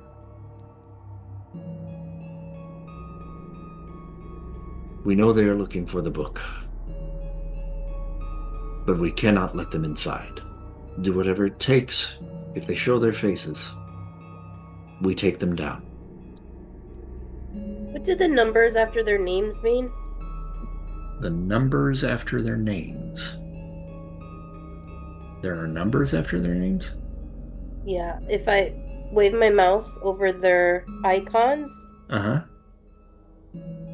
Like Ignatia, Eclipsis, and then there's like a little medallion, and then 18. And then Isolde. Oh, you might be saying the hit points. Huh. Lucius is 16. Well, Octavius that's weird. is 12. Can the rest of you guys see that? Nope. No. No. That was just weird. a guess, but I can't see it. But yes, that is their health points, I think. Oh, wait, I can see it. If I go to the carousel, I can. Oh, you go to the carousel. Oh, okay, I got you. Okay, so up at the top, up there is what you're saying. Up at the top. I got you. Oh, okay, yeah. Okay, no, yeah. that is their initiative order, actually. So Initiative. Okay. Mhm. That's Yeah, right. They probably have more hit points than that. which you guys have not rolled for just yet because we're not in combat. No. So what would that represent? Their initiative? Means the order in which they go in combat. So the higher the number, Those were good initiative rolls that you called off. Thank you for letting us know.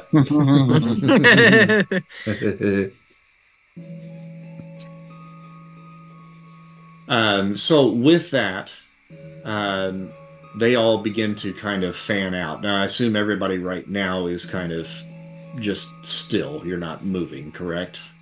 Right. Okay. Yeah. So they just kind of start to fan out along the path surrounding the area here and kind of split up just a little bit and kind of take different positions and just kind of pace about the area. What do you guys want to do? I would like to ask. Why does my laptop keeps telling me it's not plugged in. I think I need a new charger. I think I would like to proposition Octavius for services. Oh, okay. All right, so all you need to do is just make yourself known and just kind of approach. So if you grab hold of your token and then drag it where you want to go. Okay, where's he at? He's right here. Do you see where I'm pinging? Yeah, but my carousel is in the way. Oh, you just move your map. If you right click and then move your map up and down, right click and hold, and then you can scroll the map up and down. Thank you. And each square, so like I'm going to move you for just a second here. So Okay. That's right there. This is 5 feet. Every square is a 5-foot square. So if you're approaching him and want to speak to him, you can speak to him from afar if you want. And you would have been kind of coming out of the bushes over there. So that might be surprising. I'm going to roll a perception check for him. And he does see where you come from. So he saw you kind of come out of the bushes. And as you're approaching, he says, "Halt! Who goes there?" My name is Viola, fine sir. And how are you on this marvelous morning? "It is past visiting hours. You are not allowed on the premises. You must leave now." Sir, I think you have me mistaken. I am here to entertain the men of your fine class. Are you interested? Either make a persuasion check, Yes. or if you want to spend one of your dice, your influence dice, you can attempt to charm him. Wait, did I just do that? I think you just rolled for initiative, but that's okay. Oh, sorry. We did that soon enough. You will be doing that soon anyway. Yeah, that's out of the way now. Okay. Persuasion, right? Either persuasion, or if you want to actually charm him, you can attempt to charm him. But I don't know if you want to do that just yet or not. I think I will try and charm him. Okay. Remind me how I do that? Do the influence? Yep, you're going to roll an influence die. Okay. 5. Okay, so 8, 9, 10, 11, 12, 13. So he has to roll an 18 on a wisdom saving throw, I believe, if I remember correctly. Yeah, wisdom saving throw. All right, so I'm going to roll for him. Ooh, God No, dang it. I think he rolled a 9. Okay, all right, yeah, you can do that. All Yeah, right, so he rolled a 9. Thanks, amiga. Got you. Grazie. Okay. So you now have him charmed. And Yep. what that means is for the next hour, or until you or your companions do anything harmful to him, he regards you as a friendly acquaintance. When the charm ends, the target knows that they were charmed by you, but he cannot attack or target you with harmful abilities or magical effects. Ever? For the next hour, or at least until either you or one of the others attack him specifically.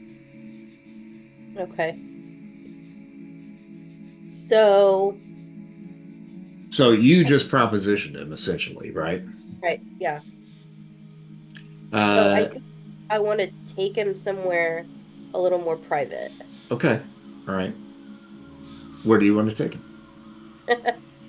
Maybe back here. Oh, that's a perfect place. Yeah.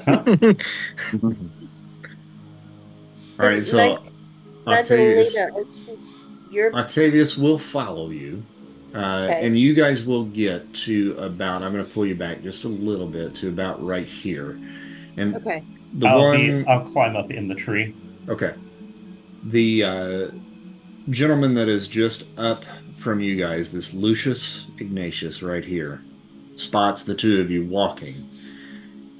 He says, Octavius, is everything all right? And Octavius says, yes, just give me a moment. Everything will be fine. And he continues on, and you guys end up kind of in the bushes under the tree in this area. And does Lucius tell the other red people? He just asked openly, what was going on. Okay. And maybe Ignatia across the way there kind of gives a quizzical look to Lucius. And Lucius kind of shrugs, and then they go on about their business and kind of continue their little patrol, leaving him to whatever it is that he's about ready to do. Yep. First, I'd like to put the mark of death on Lucius. On Lucius? Okay. Mm-hmm. Yeah, I just kind of creep. When they started moving that way, Leonora kind of creeps up to where she's at to get closer to Isolde. And now I'm going to whistle. Okay. Whistle like a missile. And what does the whistle do for you? The whistling, from a concealed location, I draw the attention of the target. Mm-hmm. He must make a wisdom saving throw with a DC of 8 plus the assassin's charisma modifier, or be drawn to the assassin's location. Okay. And then I can perform a sneak attack as a bonus action. Gotcha. Okay. Well, he's pretty much already there. But now it's just whether or not he actually notices that whistle or not. So what is the difficulty that I'm looking for here on this? He basically, hold on, I believe he just has to do a wisdom of 8. Yes. Oh no, that can't be right. DC of 8 plus my charisma. Well, actually it'd be 7 because I have a charisma modifier of -1. But then don't you get your bonus of your proficiency bonus too? It just says the target must make a wisdom saving throw with a DC of 8 plus the assassin's charisma modifier. We're going to add the proficiency bonus on there too. That probably should have been on there. Okay. So that's my fault. No problem. So that makes it a 9 then, 9, right? Yeah. Okay. Yeah. He got a 10. So he does notice at least that there was a noise, and he kind of looks up. Maybe doesn't see you, but is aware of the whistle. So that should give you the bonus that you need, correct? Yeah, already. Yeah. Well, since we're doing this, can I air attack him from the tree? Yes, that'll be a surprise attack. Oh, here it comes. Yeah. Is my hour real time? No, it's game time. So Oh, as I was moving up, I was going to apply some poison to one of my darts as well. gotcha. Okay. You can actually do that. Alrighty, so. And that is at advantage. Oh yeah. All right, and that's That is a 19, so that is a critical with Critical. weapon mastery. okay. Jesus. Here we Here go, it comes. ladies and gentlemen. Here come the dice. This is the part where 64 dice hit the screen. So that is a sneak attack, so I get the +3 from that, right? Yes. And then that is Oh my god. vital strike, so I get 2 for that. Oh Jesus Christ. Okay. Count it down.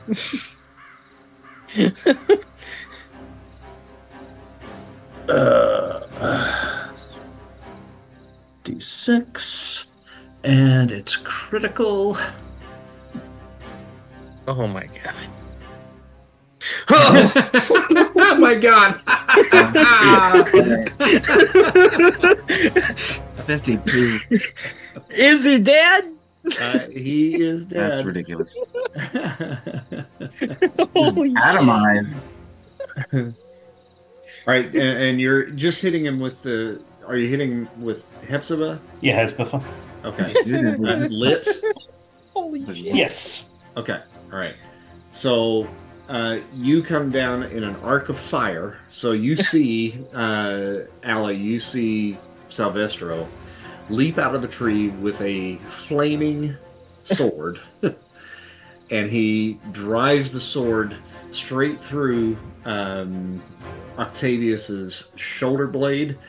And it comes out his lower gut and just sears the wound shut. I mean, so there's no blood or anything that comes out, just shoot, and then pulls it out of him, and he slumps down dead at your feet. Okay. So now I can't work any of my powers on him. This would be correct. That's you may do correct. that again to someone else, though. Yeah. Unless your powers are in both direction. While this is going on, if I may, I would like to whisper to Saturn and actually try to use him to communicate to him to go bother Isolde and see if we can distract her into these woods, sort of between Leonora and Oswin, to kind of pull a similar thing, if that is possible. Okay. All right. Sure. All right. I move Saturn. I think I can. Yeah, there he goes. I kind of want to take a pot Buzz, shot. buzz, buzz, buzz, buzz, buzz, buzz. Buzz, Yeah, buzz, take buzz, buzz, buzz. Take a From pot cover. shot at her. She's very, or at least there any. Yeah, she's kind of got a Charlize She Theron does have a kinda- little I kind of Charlize-y don't want look. you to kill her. Your favorite dragon? Only one can be. There can be only one hot bitch on the battlefield right now. So Buzz, buzz, buzz, buzz, buzz. All right, so I'm going to make a wisdom saving throw for her. Got an 18, and she starts just kind of swatting at Saturn. What? Get away! Enough! Get away! So her attention is drawn to Is Saturn- Saturn. Saturn a fairy? I'm sorry. Saturn is a moth. Yeah, I'm actually a psychic servant of the moth, and Saturn is my conduit, as it were. He kind of is a portent of oncoming doom usually, but I can also communicate with him, and it leads me places sometimes. He's pretty And cool. He's a lunar moth that's about this big. And he Yeah. uses he/him pronouns. He does. Yes, in this case, yes. Yeah. would that by chance give me advantage on my attack? Maybe? Yeah, she's distracted. Yeah. 'Cause, Okay. So Saturn is distracting her? Yes. I was going to try to have him lead her off, but this seems to be working as well, so this is fine. So then is Leonora going to attack her? She is. Here's a little try. Hopefully. Ooh, survey says. Ooh. 18 We'll take it. Sweet. And you said an extra D4 for the poison? So when you pull up your damage, then just add a D4.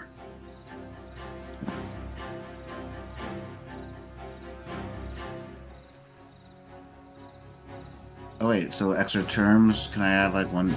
Yep, 1D4.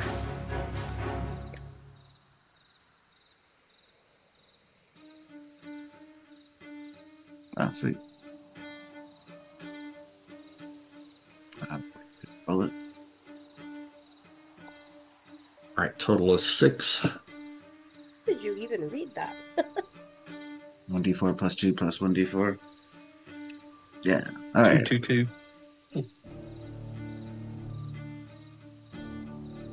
All right, so you hit, and then she has to continue to make,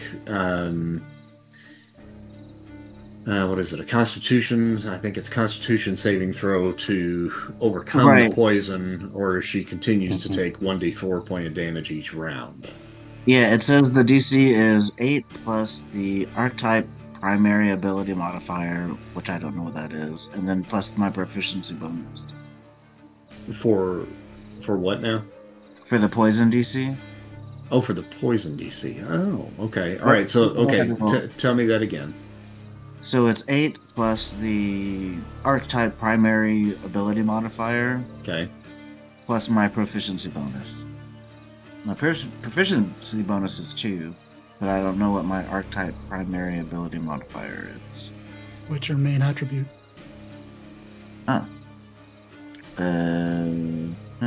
What is my main attribute?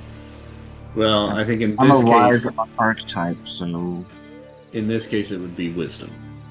oh, so well, I don't get a plus for that. Darn.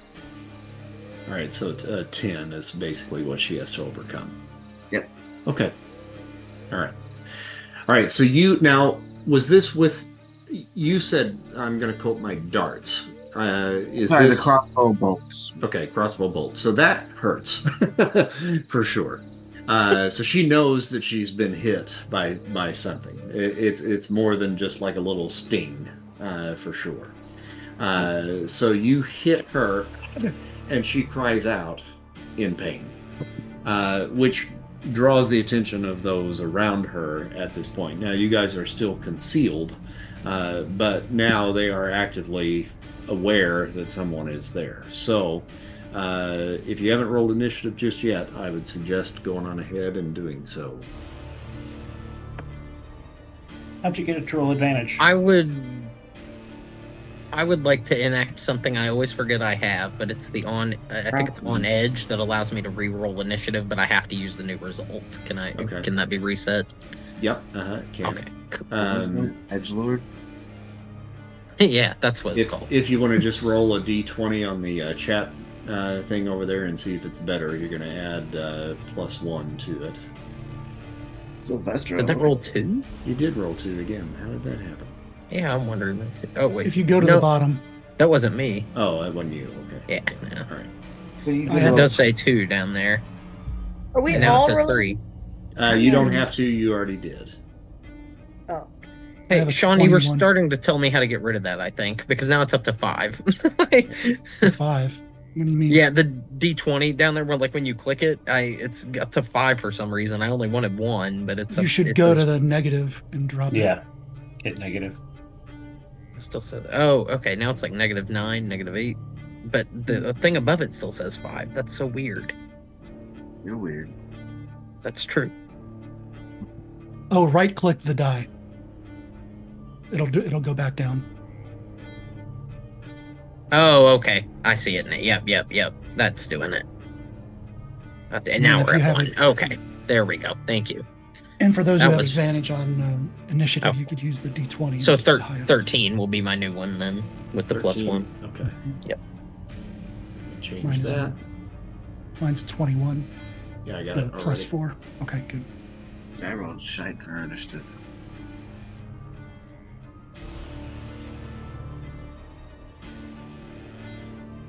And you said 13, Frick, right? Yep. Correct. Okay. Thank you. Made the change. Cool. All right, so Oswin. Yep. As is kind of the norm, you are up first. Okay. Hit him. Yeah, I'm just gonna go ahead and charge Miranda and challenge her to a duel. Oh, all right. Duel me, you shit. You shit. Baby. While they're doing that, can I steal from the dead man's possessions? You can take something from him as a bonus action. Yes. Okay. Do I have to do that in the game, or is that just in our minds? We once I get around to you in the initiative run, we'll see what you pull. Okay. Okay, got it. All right. So the duel is not necessarily accepted in this point. Okay. She sees you coming, and she does draw a knife, but she kind of backs up a little bit. Okay. She's like, no, thank you. All right, so I'll just whack at her. All right. Not even gonna read her Miranda rights, huh? Nope. Is Isolde, is she dead yet? No. Oh no. Barely touched even, really. Oh. I thought she was dirt poisoned. Oh well, I mean she might be. She hasn't rolled her saving throw yet. Oh, okay. Sorry. Okay. 11, So so- 11 does not hit. Yep. So she backs up a little bit further when you make that swipe. Okay, I'm gonna butt her in the head with my bonus action. Okay. 25. I swear, I think I should just Definitely have a weapon that's just a hilt. hits. Just a hilt. Exactly. It's the only thing that seems to do anything. All right, so that's a definite hit. And I just do the damage without the bonus, or Correct. Yeah. is it just a D4? Okay.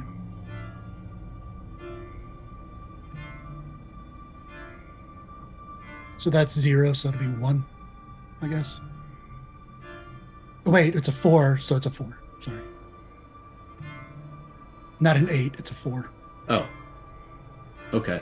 Because I couldn't roll it without the +4. I didn't know how to do it. Oh, I gotcha. Oh, yeah, all you have to do is just switch over to offhand. And it automatically does it. Mm-hmm. Mm-hmm. Well, no, it doesn't. It still has a +4 damage. Oh, it does? hmm Okay, let me look at that real quick. Mine automatically does it.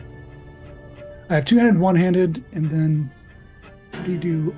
Roll off. Yeah, when I do offhand, I always subtract the. Oh, bonus. I see. Okay. Well, you're saying okay.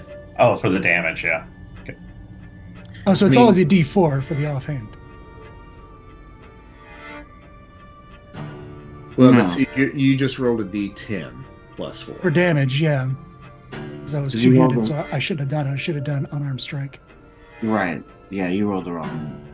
Yeah. That's what that was. Okay. Okay. If we kill someone who is undead, will they not die, or will they die and then come back to life? It depends on These are the undead. questions. The questions of life. I feel very targeted by that question. What the hell? All right. So 4 damage is what we. No, I'll roll the right? I'll roll the D4. Like Oh, okay. I'm supposed to. Yeah, well, 4 damage. All right. 4 damage. All right. It And was then eight. can we save one of these sons of guns and pump them for info? Oh, sure. Like, who are they? Why did we attack them? You know, like, I was trying to get Octavius to open up and tell me what the heck was going on with my persuasion, but then Death from above. I'm But fairly certain that Salvestro read that as, "Oh, she's bringing him to me." I'm sure that's exactly what happened. Yeah. Y'all are so bloodthirsty over I here. maybe was not clear enough with you about how paranoid our group can be. All right, Salvestro. Alrighty.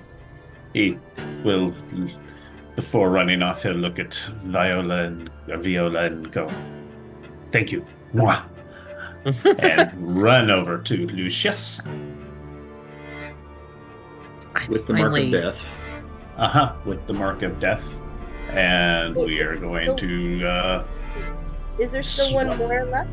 Swipe at him. No, there's 5 of them total. Okay. Yeah. We still got Ignatius that we haven't touched. Ignatia. And so that will be at advantage. Oh! Good God, dude. All right. So that's another critical. And they have not... He has not moved. He has not turned yet, correct? Correct. So that gets the sneak attack. So I get an extra 3d6. I was gonna say that's another 17 dice. You know. So. I am not as familiar, by the way, just so we're all on the same page, with Assassin's Creed as you know, some of you. I understand the story, but I didn't get much chance to play the games. I've seen some playthroughs and stuff. But for now, Clint's character though is also giving Zorro. If you're not familiar with old Zorro, that's kind of, it's just like super violent Zorro. Holy shit! Jesus Christ! That was actually a really good roll too. I was really looking forward to what old Lucius was going to be able to do to you. Yeah. Maybe in the next slide. No, yeah, right. Maybe in the next slide. Yeah, the Assassin's Creed games are pretty fun. I've only played a couple of them. Most of them are really good. There's a couple crappy ones. I was just playing Black Flag, and that shit was fucking awesome. Black Flag is one of my favorites. That's the one I've watched a couple playthroughs of because it's pirates. That's kind of cool. Yeah. Yeah. But yeah, your character is kind of broken, like with how powerful he is. Like only if I get to go first. Yeah. Basically, yeah. But like it's all about the sneak attacks. Yeah. Mm-hmm. Yeah. If they don't see you, and then you just end live. I'm just normal with very little armor if I don't get to go first. Yeah, you almost died last time, didn't you? Yep. That's true. Okay, so you run Lucius through with the sword, and then do you have another attack? I've got a bonus action. So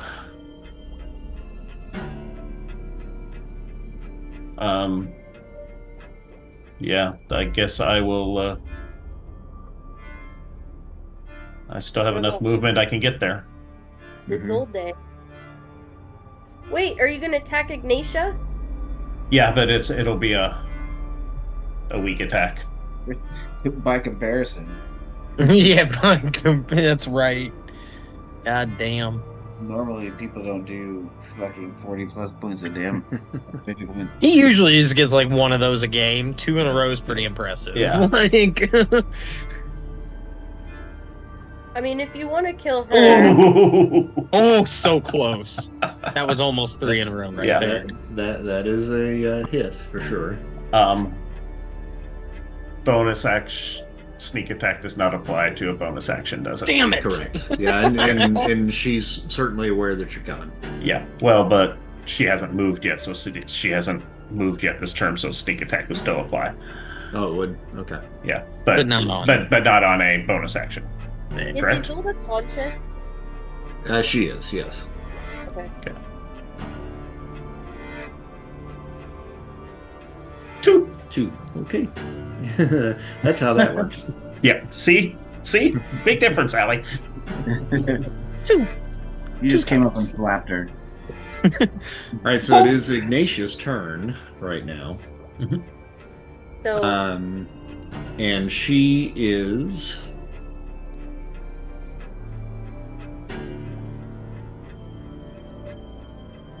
What do you hit her with? With the sword? I hit her with the retractable blade. Okay, with the blade. All right. So you come up, you stab her, it kind of clips her in her shoulder. She grabs, looks at it, and she smears it across your face. The blood across your face. It's not a good sign.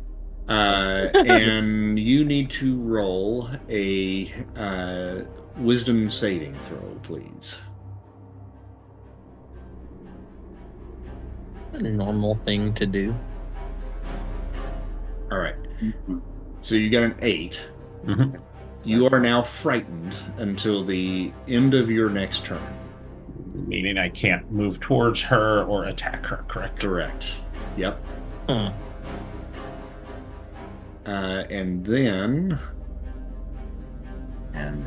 she is going to take a swipe at you with her dagger that she has produced out of her cloak. Fine. And she has advantage on that because you are frightened. Correct. She got me. Got a 17. She got a 17. And 6 points of damage.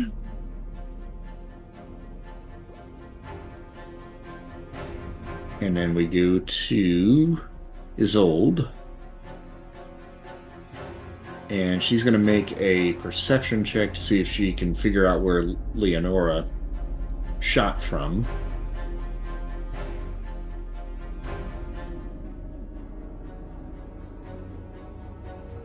And cannot figure out where that shot came from. So she kind of wanders in the direction where she thought it was coming from and ends up about right there.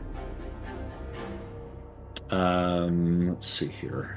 And as she does, she pulls out what looks very kind of similar to that little contraption that Pardo carries around with him.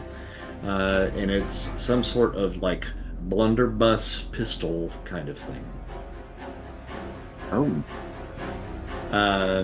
And she kind of looks around just a little bit, produces a whistle, and blows it. You can barely hear it. It's very faint, but you hear a rustling in the trees nearby. And a swarm of rats begin to appear out of the canal that is running back behind here. Fuck. And they are going to roll a perception check. The rats? Yep. Got a 7, and they just kind of fan out in the general area looking for a target, but are unable to pinpoint where Leonora is. And neither did Isolde, right? Correct. Yep. Oh wait, did they roll their Constitution deal? Oh, she needs to do that, right? And I'm looking for 10, correct? Yep. Does not. So she's going to take another 1d4 of damage. Do you want to roll the 1d4? Sure. You can do that in the chat window there at the bottom. Oh, 4 more. Look at that. Here we go. All right, and she winces in pain at the location of where the wound is, where the arrow is sticking out of her side. And from there we go to Viola. So I want to run out of the bushes, Mm-hmm. and I want to be like, "Oh my God, madam, you saved me. That man just tried to attack me, and you saved me from him. Thank you." And give her a hug. Okay. Yep. Can I do that? Yep, you sure can. Okay, so what do I do? That is another influence die. Okay. So roll that first. Ooh. All right, well, it's a 1. And now you're going to make a athletics roll. And when you do that, if you click on athletics, it'll pull up a window and it'll say extra terms. Just type +1 in extra terms and it'll add the +1 for you. Okay. Oops. And then normal, right? Yep.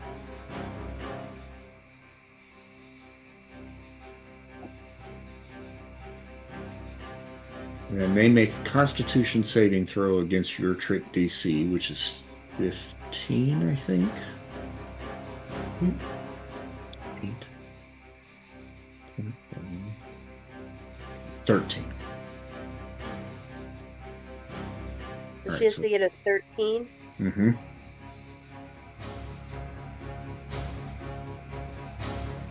Yeah, 17. Okay. But yeah, no, she got a 3 though. She got a 3? Okay. Yeah, right. she did. Okay. So she'll take full Didn't damage. do that when the bitch was wiping blood on my face. He didn't roll anything for that, I don't think. No. Yeah, that was just a thing he did. I was waiting, and then I was like, I can't use that. V and Mags are like besties now, so we got each other's backs. Okay, so with the way that I put this into your sheet, it's going to be a little difficult for you to do this, but you are going to, if you look at the chat bar over on the right-hand side, yes, you see that there's like dice towards the bottom down there, right? Yep, yeah. Okay, so you're going to take, where is that? Embrace. 3d6. Okay, so if you click on the d6 down there, it's the square. You're going to click on that 3 times. Yep. And then right underneath there, you see there's a plus sign. Hit the plus once, and that should add a 1. And then click roll. Okay, it's, I got the 3, but I'm having trouble making the 0 turn to a 1. Okay. I think I can, yeah, it let me type it. Okay, that's roll, right? fine. Yep. Mm-hmm. All right, so 8 points of damage there. Hell yeah. I'm going to click on that and just see 3d6, a 4, 2, and a 1. Okay, all right.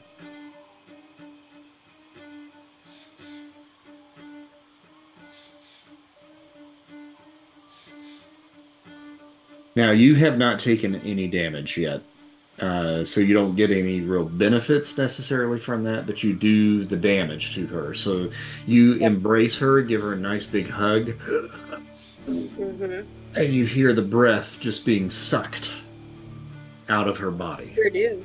Sure do. And I think that's it for you. I don't think you've got another action that you can do, so that's it on that one. Oh, now you did say something about maybe trying to lift something off of Octavius. Oh yes. He does have a ritual dagger on him, so if you want to take that from him with a bonus action, you can take that, and I can drop that onto your sheet. That's no problem. But you're still up there by Ignatia at this point. We'll just retroactively say that you took that dagger. Okay. And I'll see if I can find that. Well, I'll drop that on there for you later. We know that you have it. Okay. Madalena. Question: if I move my... Oh, I hope that was... Oh, nope, put that back. If I move my 30 feet, which would put me about here, would Isolde be able to... Is she aware of me at that point? I would say it's probably safe to assume that she is not. Okay. And then distance-wise, let me check something here. At 25 feet there from where I am, is she within knife-throwing distance? What's your range on that? I think it's probably. I can't remember what range. Yeah, I know I don't get disadvantage on it because of my knife fighter thing, but I can't remember what the range is. Let me check. Go to your inventory and click on small knife, and it says 30 feet is Yep. Okay. Is the distance. Sweet. So you're okay there. 30 Awesome. and 60 at long range. Yeah, okay. I was trying to decide if I wanted to do that or dash, but since she's in range there, I'm gonna go ahead and try to use one of my knives and kind of launch it at her. Just don't hit me. I got you. You're good, I think.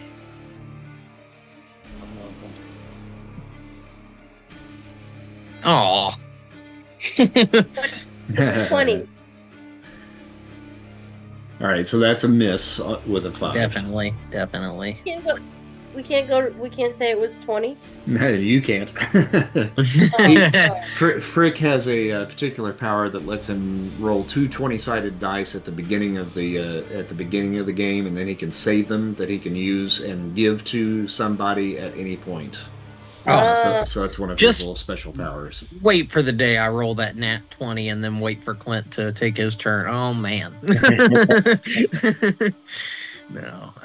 Yeah, that'll suffice for me then at this point. I'm not gonna use the other knife just yet. Gotcha. You almost did hit me. You're fine. Relax. I can take it. Here, Leonora, it's your turn. Oh, sweet. Okay, so Isol's just kind of looking around, trying to figure out where she got shot from. Well, that's kind of fun. I might go ahead and. Well, you know what? I'll just kind of spring out and have at her with the sword cane. Surprise! Since the poison's already kind of doing its thing. What does the poison do? Just weaken her physically? It continues to do damage until she gets over it. Or dies. Or dies, yeah. That's one way to get over it. Alright. But yeah, I'm just gonna step up here. And then... Ha-cha!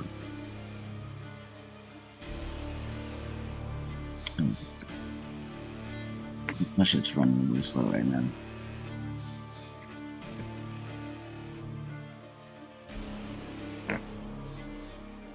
It's just normal, right? I'm not getting any sort of sneaky advantage or anything. Oof. 13? 13 hits. Hey, alright.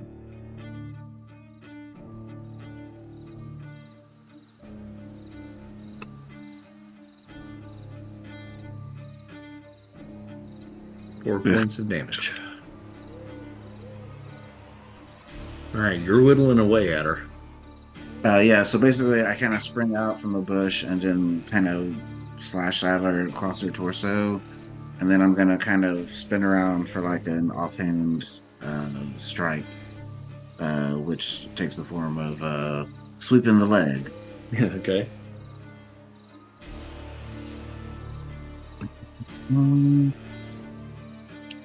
Says... Yeah, it's a miss there. Maybe not. That's a 7. So that's all my actions. All right, so we go to Miranda with Oswin.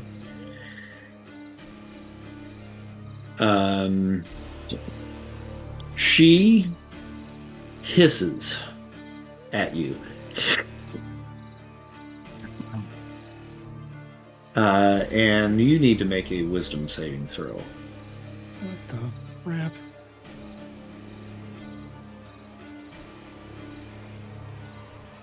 Nobody likes this. Yee. You are also the club. A bunch of scaredy cats over here. And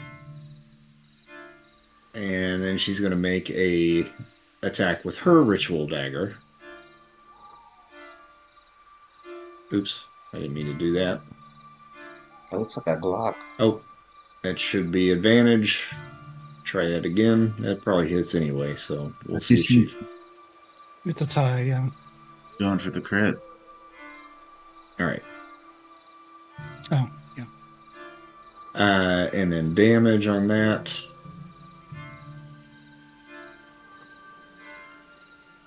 3. So she lunges towards you and kind of glances across the armor, but kind of makes a little bit of contact and just right in the weak link of the armor, right under the breastplate. And then it comes to you for your action. All right. You hit her back. Oh, but you're frightened. Nope. Yeah, Oh, yeah. You're scared. You're scared. Well,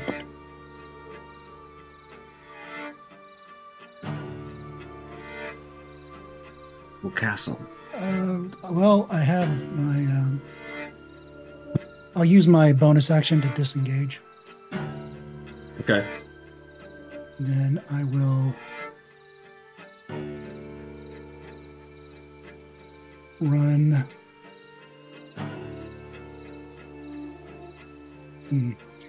Shit. I will run back to the tree where I was. God, why is it doing that? Bravely bold Sir Oswin. Yeah. They run away. I'm strategically retreating. And is that all you're going to do then? Yeah. Okay. Mind all those rats. I don't know they're there. Right. Silvestro. Okay, do I need to make some sort of throw to see if I'm still frightened? Let me see how that works here. It's the end of your next turn. So at the end of this turn, then you are no longer frightened. So no saving throws. Okay. I will disengage.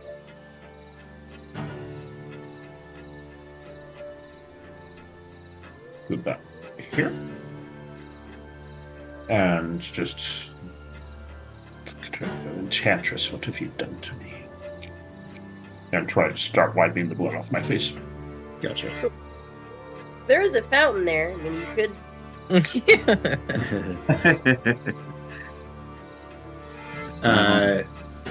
Ignatia then takes her dagger and drives it into Viola. Rude. Shit. Very rude. Since you're hugging her. She Got It's an gonna be 11 to okay. hit, which I don't think is going to hit. Your defense is 14, so she does not hit. But she has multi-attack, so she's going to do it again. At first, you don't succeed. And got a 1. She stabs herself. And fumbles, drops the blade. So she is unarmed at this point. All right. It now comes to Isolde. Oh, that's it? I don't get to do anything? Not yet, not till it comes around to your turn. Oh, got it. Because that was part of Silvestro? Yep. Okay. Well, Unintentional. not part of Silvestro. It just so happened that she just happened to act after him. So Silvestro has a okay. 20 on his initiative. She has an 18. Isolde has a 17, so she's next in line. Got it. Okay. Thanks. So Isolde is going to disengage from Leonora. Oh, you don't like me no more? Take a couple of steps back, and then she shoots with the blunderbuss. Oh, right. You have the gun. Forgot about that. I should have hit her last time. Yeah, I was But I'm thinking just that. running away. Yeah. Yeah, you could have run to, help me flank this bitch, but, it's all right. Got a 7 to hit, which unfortunately does not hit, or fortunately does not hit. Yeah. So it goes wide, and then we come to Viola. Okay. Can Does I the- charm her even though I attacked her earlier? You cannot, because I think one of the limitations of the charm is you can only do that To people you haven't pissed off. once. Yeah. Let me Once, check okay. that. Let me check that.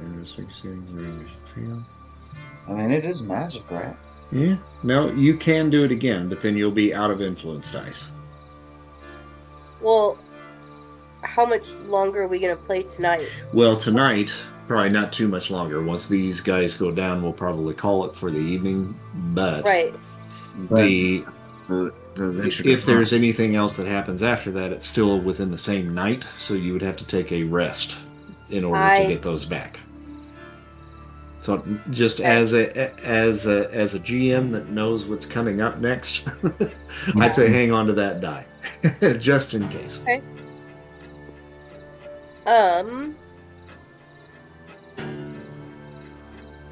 So what can I do? Can I deceive her? You could certainly try. Like, what is not within influence? Well, I mean, any physical attack would be not within influence. So you've got your dagger. You could certainly stab her. You also have an unarmed strike, which I forgot to add onto your sheet. I will do that for you. What about insight? That's basically just telling whether or not somebody is lying to you. Or sensing motivation. Mm-hmm. Is there... So what could I do to get information from her?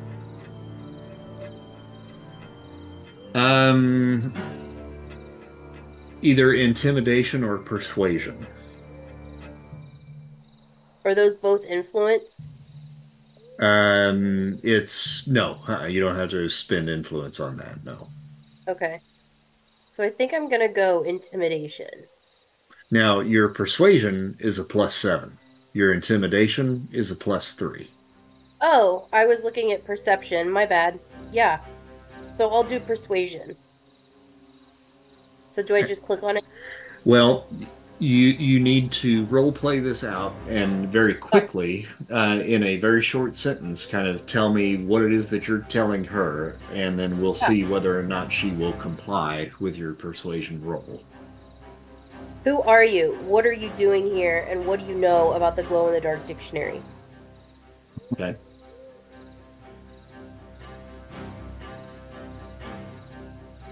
Yeah. Now roll. Yeah, now roll. Yeah.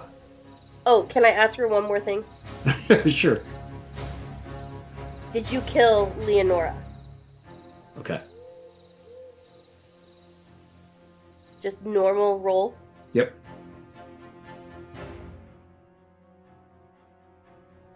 All right, so... Dirty 20. Yeah, dirty 20.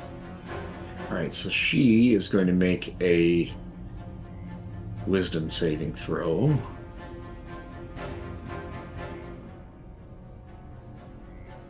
Yeah, okay. All right. You finally got the dumb one. So the question is, who are you? What are you doing here? What do you know about the glowing dictionary? Mm-hmm. And did you kill Leonora?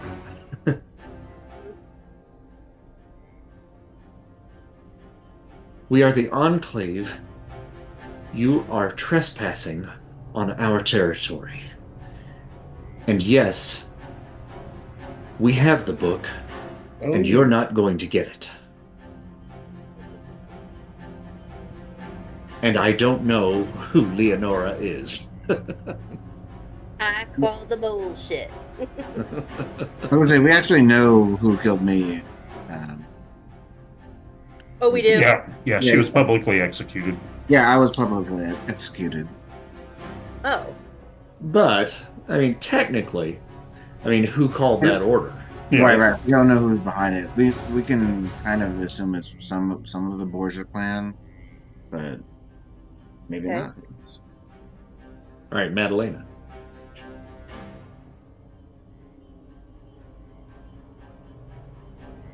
Yeah, you're muted. I caught it about the same time you did. If I go... Let's see. Oh, I gotta measure it out again here. I'm not scared of Isolde at this point. That's just Oswin, right? Yeah, he's freaking out. He's a scaredy cat for this turn. I'm Okay. scared of Miranda. That isn't. Oh, Miranda. Okay, gotcha. Okay. In that case, if I go to about here, which is about 25 feet. Would Isolde and Miranda both be aware of me? Just Isolde? Who's aware of me in that range? I would say at this point, yes, you would be seen by both. By both. Fantastic. Okay, in that case, all right, Isolde's already been engaged a bit. I want to use I gotta remember what it's called here.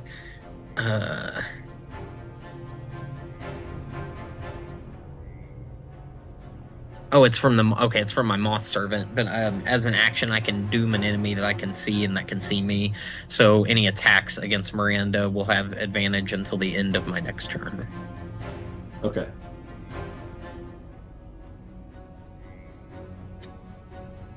And then, well, as a bonus action, I guess at that point I could throw the knife there, and then I don't suffer disadvantage. So would it be at advantage then because of that?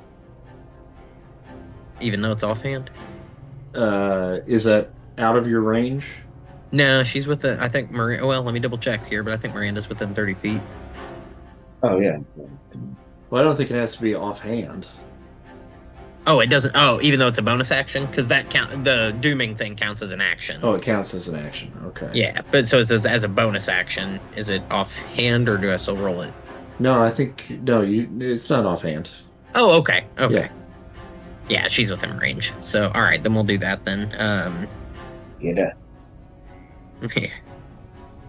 Get back on one-handed there.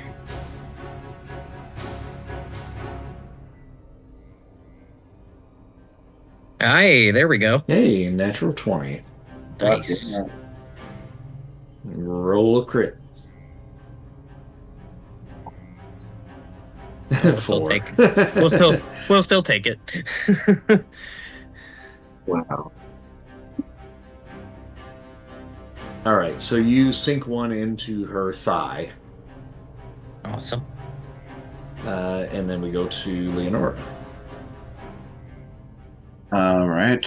As a bonus action, I'm going to reload my hand crossbow. Okay. And then I'm going to fire a shot at Isolde. It may be because of all those lights I got flickering. It is pretty. Hey, another crit. Nice. There we go. Okay.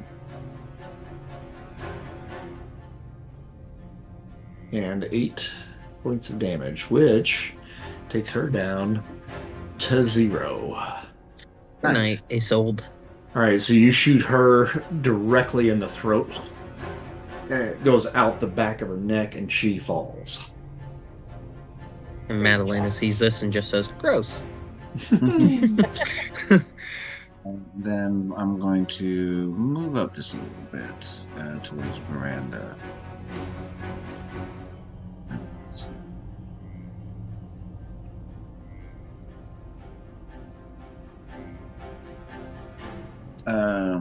Yeah, move up to about here. Okay. Is that everything for you then? Yep. Okay. Miranda goes next. She takes a step towards and takes a stab at you with the dagger. Bring it, bitch. Bring it. Got an 8 to hit, which misses. Takes a second shot at you with the knife. Gets a 16 that time. Ooh, that will hit. Alright, fine. And does 6 points of damage.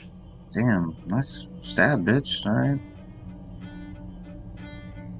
And Oswin, it comes to you. You are still frightened at this point, and it'll be the end of your next round. Or the end of this round where that falls off of you.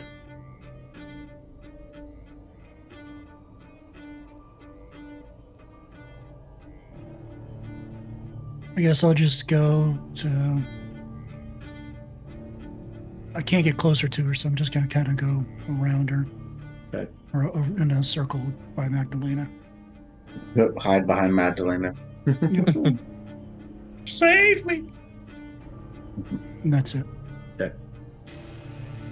Silvestro. I am no longer frightened. Okay, I'm going to take my bonus action first. I'm going to put the mark of death on her. Okay. Yeah. And I will move up to her with Hezbollah aflame. But before I strike, I will look at her and go and say, you have the choice.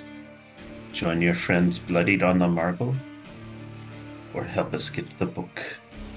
You decide. Make an intimidation. Yeah.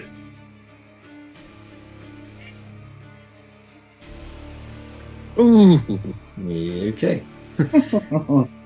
Not so much. As I told the whore, you're not getting the book. I am so sorry. And I will whack at her.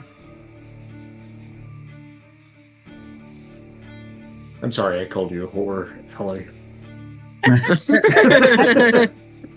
I've been called worse. Yeah. Hey, well, you know what? You called Leonora earlier, and you didn't call that. I don't care about that.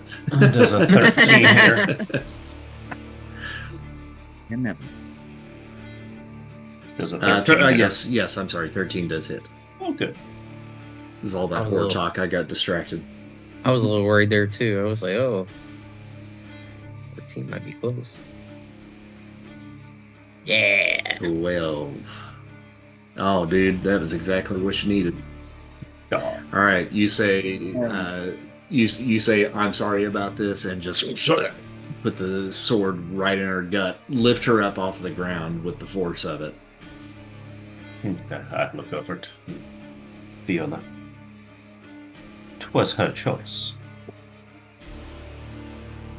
Yes, but we could. Oh, we'll get in. Information. We'll get in. And Viola, it is your turn. All right. So who do we have left? Just Miranda, right? Miranda, right. And you have a range where basically you can move 30 feet. And if you look at the ruler over on the left-hand side, you can click on the ruler and then click and drag, which will show you, like I'm doing right now, what 30 feet would get you. Mm-hmm. Now, as a bonus action, you can choose to dash, which would double that to 60 feet, which could get you to about right there if you cut through the fountain. Okay, yeah, I want to do that.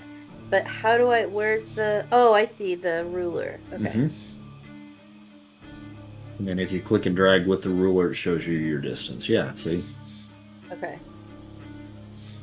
But that would essentially put you about right here, where I'm pinging right now. Or wherever you want to go within 60 feet. If you want to go there, that's fine too. Okay. It's not, oh. Now you just have to click on the square up at the top. So you don't want to be on the ruler. Go back to the square up at the top, and then that will select your token so you can move it. All right, thanks. Actually, I think you can move from the whatchamacallit. Yeah, you just have to hit control while you're doing it. If you're on the ruler and you hit control, it'll drag you over there. And then hit space. There you go. Yeah, just make sure and hit your square up at the top there so it'll take you back to token selection. Alright.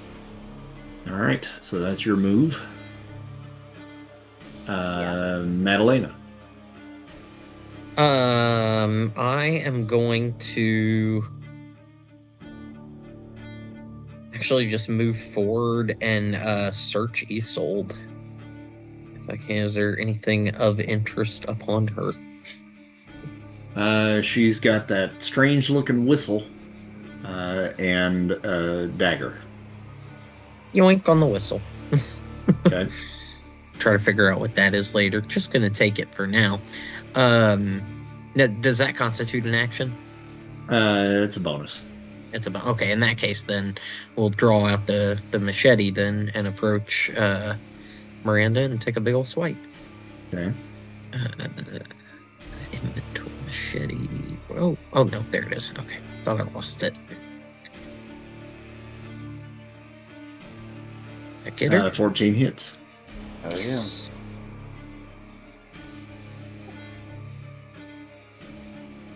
These guys are being weird. Being weird cats. Meow. And 3 points damage. You guys are pretty normal cats. And that will do it for me. Do you have? Oh, you've already That done bonus your bonus. was- Yeah. Okay. I just got a cool wisp. Leonora.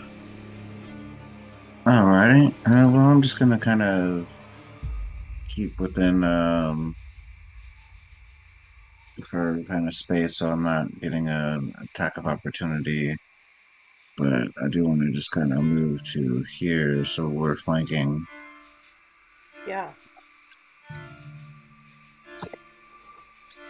And then I'm going to run this bitch through.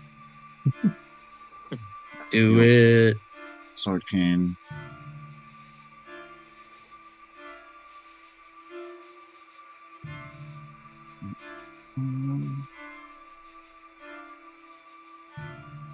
Oh, rolled 2 5s. I was gonna say, it's wild. What the Alright. hell? That's a miss. And then for offhand, I'm just going to kick her in the ass. Plop. Second, now here comes the nat 20.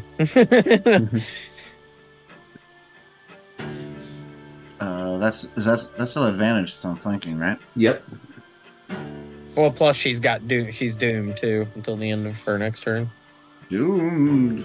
There we go. That's a hit. Which means I should have rolled advantage, but oh well. And then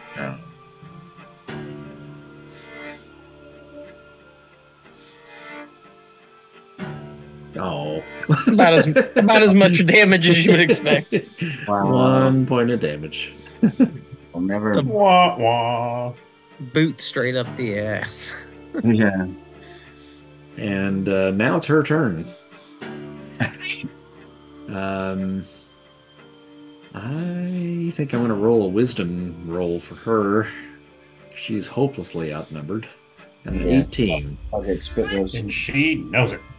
And she's going to disengage and attempt to run the fuck out of there. 5, 10, 15, 20, 25, 30. She ends up here. I think she's going to take a dash action. 25, 30. Was the disengage in action, or was? Oh, no, you're right. Yeah. Yeah, I was about to ask. I was like, can she do that and No, disengage? she can't. Yep. Let's try. Let's try. Thank you. Only if she has quickness. All right. Oswin.